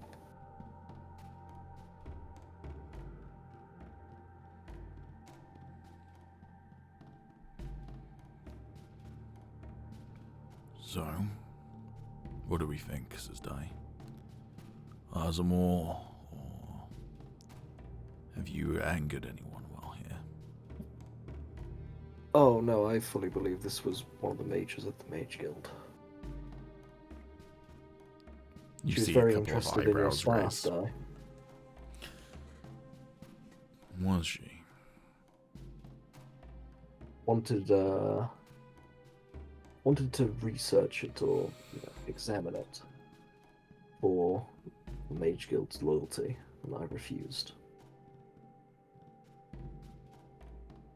Strikes me as someone that gets what she wants, one way or another. If I may,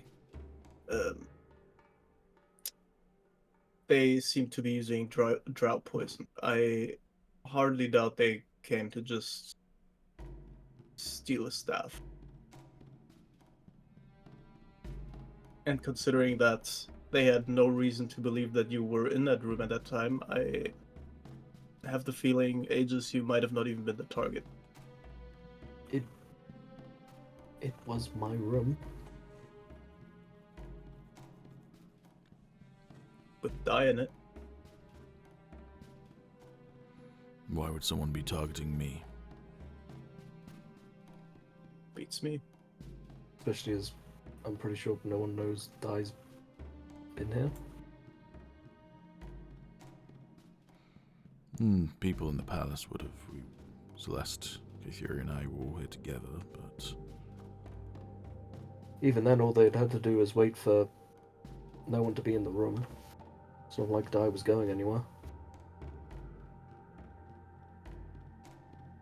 An arrow shot from that distance when someone's bedridden is much too elaborate.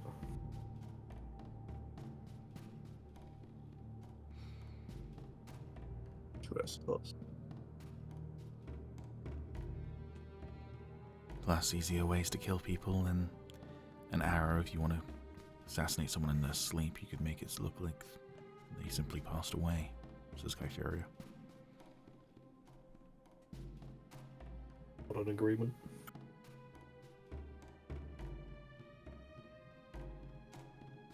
So what do we do with them?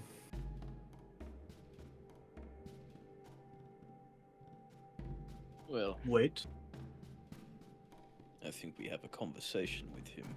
He's still alive. Is there any chance this could be done in the cells instead of my room? Yes. I'll bring him down now.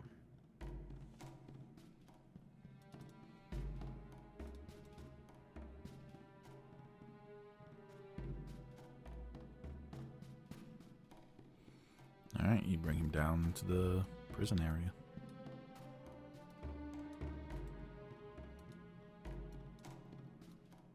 Not really cells, it's just a cellar that you're like chaining people to the walls of, but you know.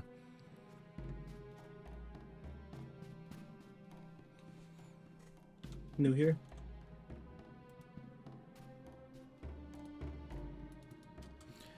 Alright.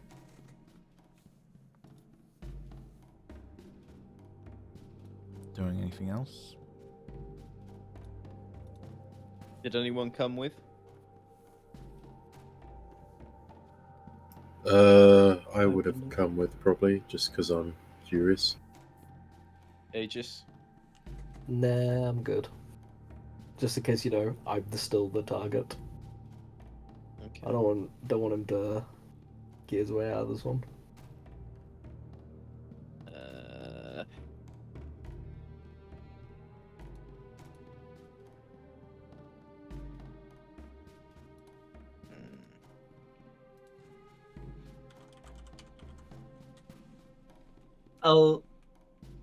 As they walk off, I assume Kytheria doesn't go either.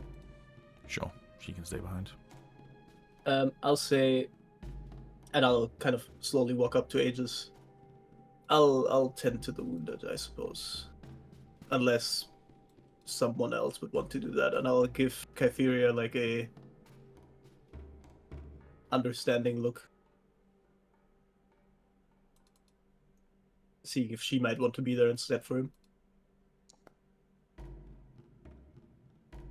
She raises an eyebrow at you, but then says, I can help. I'm sure one person's enough. I'm If you're pretty willing sure to help. I'm pretty sure the arrow with poison didn't really get that far in anyway. I'm fine. You should get it checked out nonetheless. I'm sure Looking at my Kytheria will do a hair, good job. probably still standing on end from the electrocution. Like, I'm fine. Let Kytheria at least check it out for you. I guess. Besides, a guard might be not too bad for you tonight. To be fair, I was thinking of finding another room. Also completely fair. There should be plenty around here. Well, thank you for the assistance, Smoke. Of course. Alright.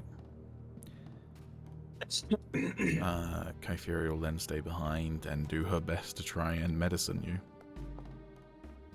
She rolled a 7. She just looks you over and just goes, I don't even know where to start with this. Sure, it's fine. You say, wincing. Unless I get into another fight today, but I'm not planning on it. Well, that's good, she says.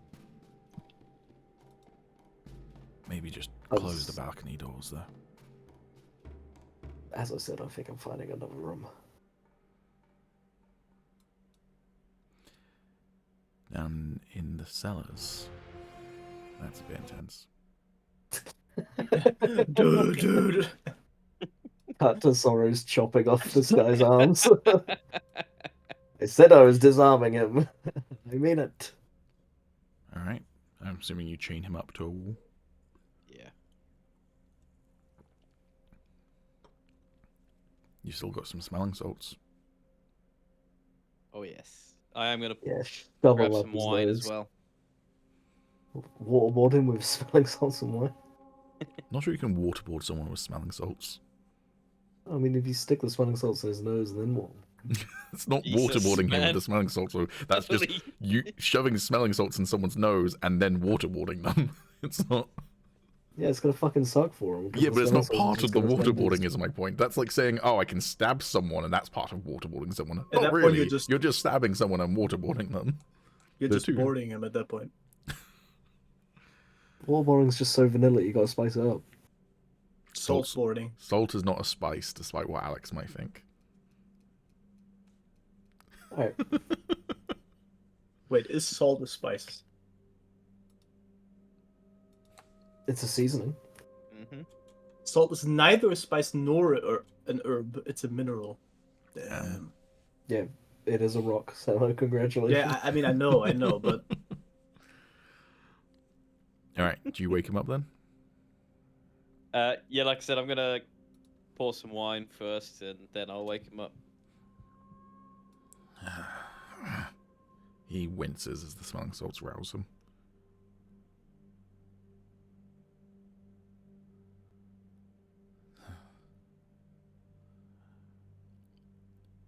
You're smaller than I remember.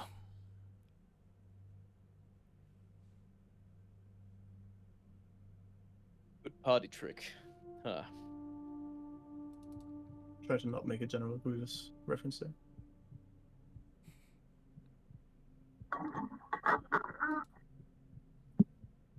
But I just want to put it out there that it's just the cup I poured it in isn't a glass one or anything. It's just a fucking shitty wooden cup. Gotcha. Then I'll hand it over to him for the pain. He takes it with one hand and downs it.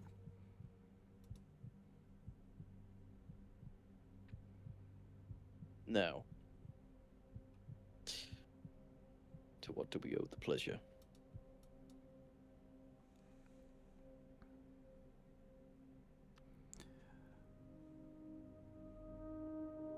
Of me trying to assassinate your friend. Yes. I was paid to retrieve an item of his. It was easy if he was dead.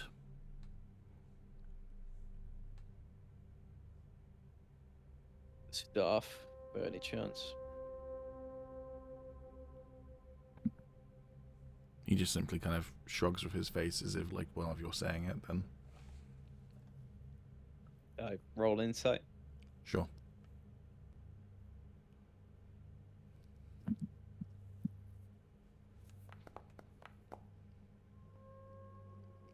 There's a possibility that he wasn't after the staff and that he's just accepting your, delivery of saying the staff is like, yeah, sure, we'll go with that. Listen, we would have found out anyway if you'd have succeeded, so you may as well tell me.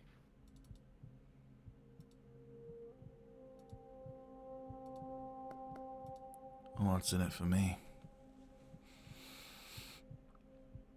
Well, considering you're chained to a wall currently, you don't have a lot to bargain with, my friend. Perhaps we can arrange something about those chains, if you're cooperative.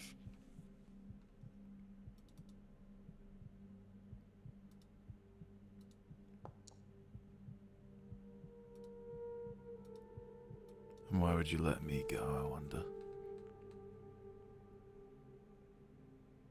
Because you're no match. Dunno. Nearly took out your little Eladrin friend. Nearly doesn't quite cut it, though, in your line of work, does it? Yeah, well. My employer So- underestimated your group. Maybe she won't make the same mistake again. Well, I'm sure it won't be with you. Unless you let me go, of course. Well, What, and go back and tell her that you failed, or them, or whoever it is? I guess what I'm questioning is, I'm not seeing a scenario where you do let me go, so... well, we've surprised you once. We may do so again. So, help us out here. Who sent you?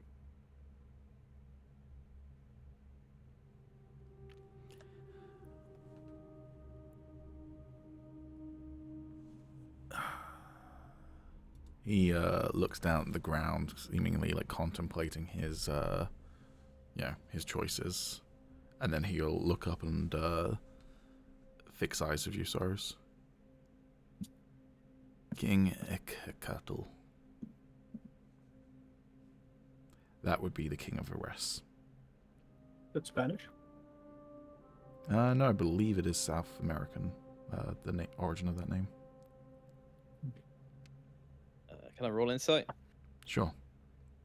Can Luft do it as well? Luft. Sure.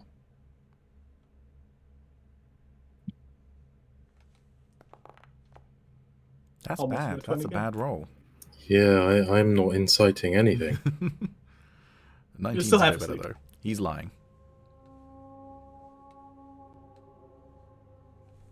This is a very bad time to be bullshitting me.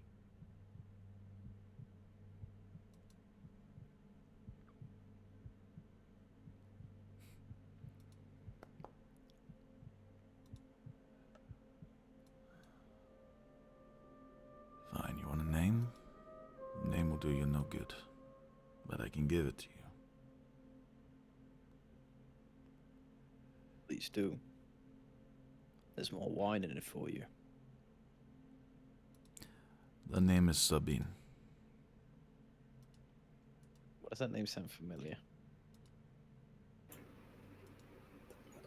Are you saying that in character or out of character? Because Out out of of character, Star Wars.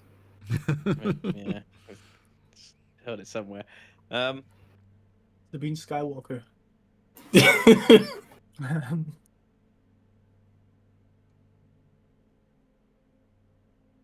Who is this Sabine? Someone with enough money to hire my services.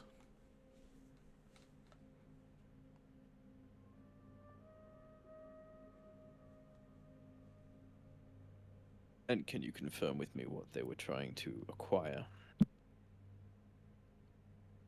Like you said, his stuff. But I want you to say it. The truth, that is. I get it, that chain lightning was quite loud. His stuff. Roll insight again. Sure.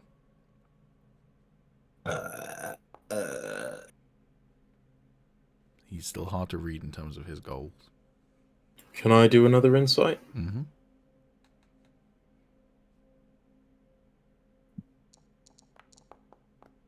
Damn, he woke up. Yeah, he's telling the truth this time. I mean, hey, Luft doesn't know anything about any of the political leaders or anything about these lands, so it makes sense he wouldn't know who this king is. Yeah.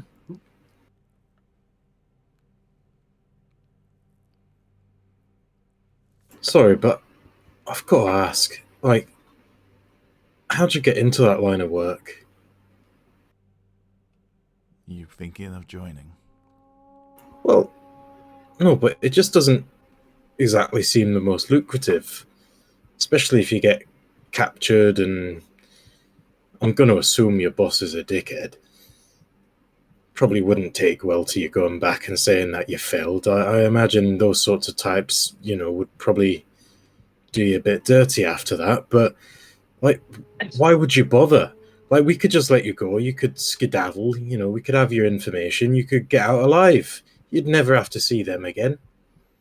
Why would you bother covering for them in the first place? Like, genuinely, I just don't understand. I'm not trying to mock you or anything. I'm just trying to figure it out. I work for myself, and in this line of work, reputation is everything. That reputation of being captured certainly hurts, but reputation of running away, or spilling secrets, those are both worse. Dying So- doesn't seem to help you either. So what is it? Do you like killing? Do you have a reason for it? Is it just for the money? Because we could give you a reason to fight. You'd probably get money from it after all, and your life. I do it And because we'd definitely treat you better. Well, be good at it for us then. We'd treat you better. You'd be fighting for a good cause. Why not? And what would that good cause be? Well, first, what is it that you're doing it for? Is it just the money? I only work for money, but I choose my targets carefully. Do you like slavery?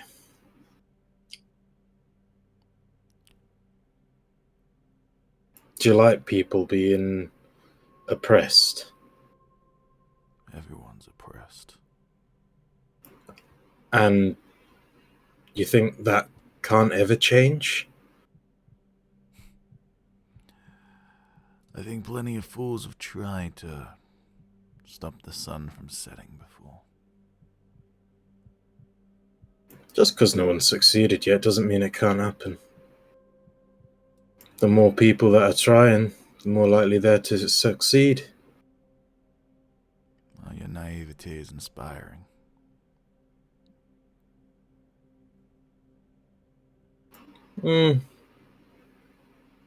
I just prefer to call it hope. Otherwise, what are we living for? Why are you alive? Why should we keep you alive if that's the point? If this world's so shit, why bother keep living?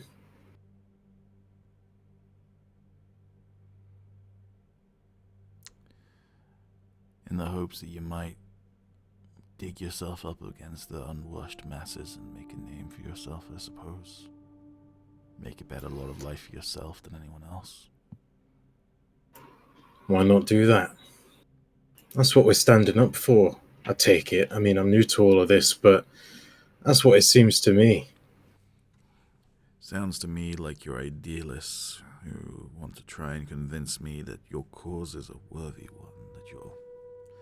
I don't care if you join or not, to be completely honest with you. As I said, I was just trying to understand. It just kind of seems like a clear-cut choice to me. But at the end of the day, I understand that everyone's different. Everyone fights for whatever they want to fight for. You just got to decide at the end of the day whether you want to go back to that same life, killing for money, failing, having to go back and then, well, not even go back, I imagine. You're probably just going to have to run off somewhere, try and do the same thing again. Why bother? If you're going to do that, you may as well just stay here and do it. A lot less effort anyway. Roll me a persuasion check.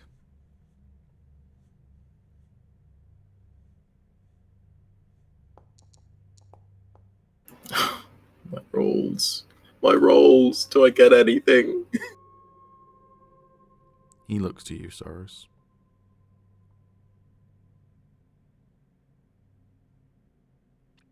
Of course, that would be dependent on the big man letting me live. I'll look at Sora's.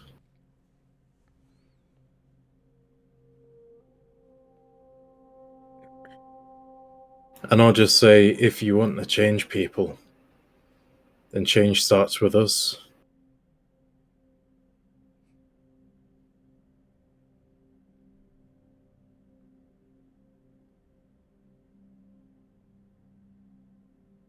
You think I should change?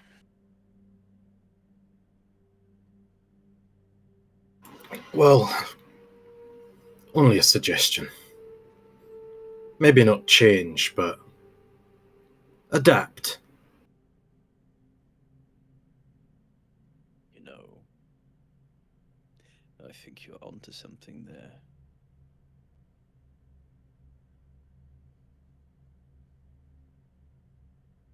I'm gonna...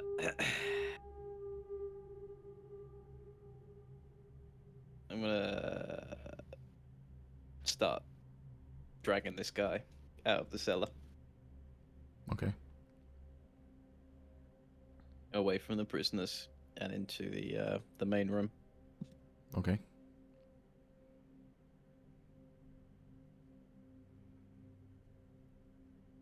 Then when we get there, I'm just gonna tell him Stand up. He does. Straightens his back. I'm gonna unclasp his chains and then toss him his spear.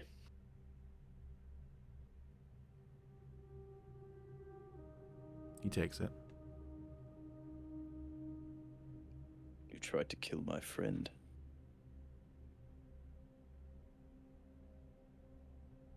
Yeah.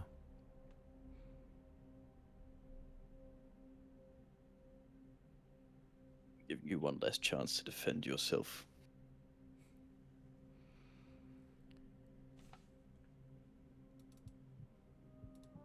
He smirks and looks down at the spear. Then he looks up at you. Can I ask you something? That. You seem like the honorable sort, right? What's your point? He throws the spear on the ground. That's your choice. I ain't gonna pantomime this shit. Very well.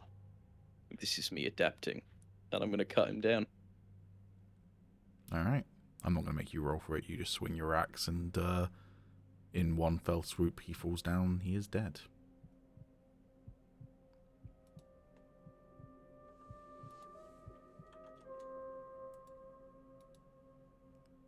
A silence fills the room, and I imagine Luft is, Luft is just staring at the corpse. blood trickles out from the corpse and starts to soak into the stonework, envelops the spear on the ground that he dropped, refusing to fight, so that Sorrows would kill an unarmed man. Sorrows is just gonna walk back to the bedroom. Looking very heavy. Sorry, where did you do that? Just in the main hallway. Oh, right, okay. Yeah, as soon as he sort of like, as soon as I hear the doors close behind me, Luft is just staring straight forward and is walking straight down the steps and just out of the palace. Oh, damn. Wow, Sorrows, way to go. Well, Did we'll have what to he pick did. that. We'll have to pick that up next session. But hey, guess what? Bad news. You also get rewarded for bad things, just like Calum does when he uses his crack in the slab. Have an inspiration point, Sorrows. Oh damn. Okay. Wait, it's that easy. I'll cast fire. I'll cast wall of fire into the next group of innocents I see. You get inspiration points for good roleplay, Samo, and someone changing on their ideals and cutting down an unarmed man is good roleplay. I mean, Also, Luft, you can normally have an Moog would inspiration do point for walking away. I think that's in character. Oh, thank you. Don't know if you'll get to use it or not, because it depends if the rest of the group comes and gets you back, but we'll find out next session. Just so Well, I it depends if remember, Luft wants to come back. Yep. just so I remember for next session, did this happen in the main room or in the main hallway? Like, basically the palace entryway, but just underneath this balcony here. Interesting. Sorrows walked away from it as well. We get to find a dead body. Let's go. Interesting. I call dibs on the first action next session.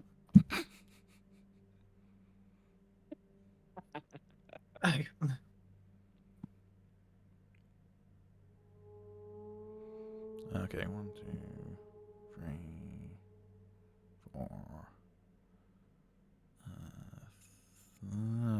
Theanson wasn't really involved. 5. Alright, you each gain 1000 XP. Hey. Yippee. Also, just to clarify, you didn't cut off his head, correct? No. Good. Just into his chest. Was that 1,000? Yep. Can't find my thing. Plus And actually, you can have an something. extra 1000 each for waking up die. Fuck yeah. God damn. Yippee. Yippee. And that one's going to go for the entire party. That's not just 4 players. Also, I have Somewhat seen close to level. the thing you asked me to look at, Alex. So Yeah, I saw the thumbs up. yeah, but I also looked at that. The thumbs up was before I looked at it. I have now looked at it and Oh, and right. approved. Oh, right. So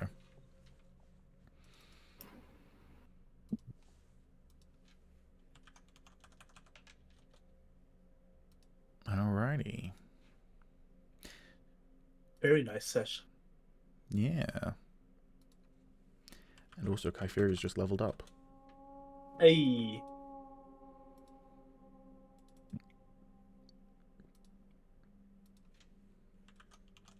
Birthday and stuff.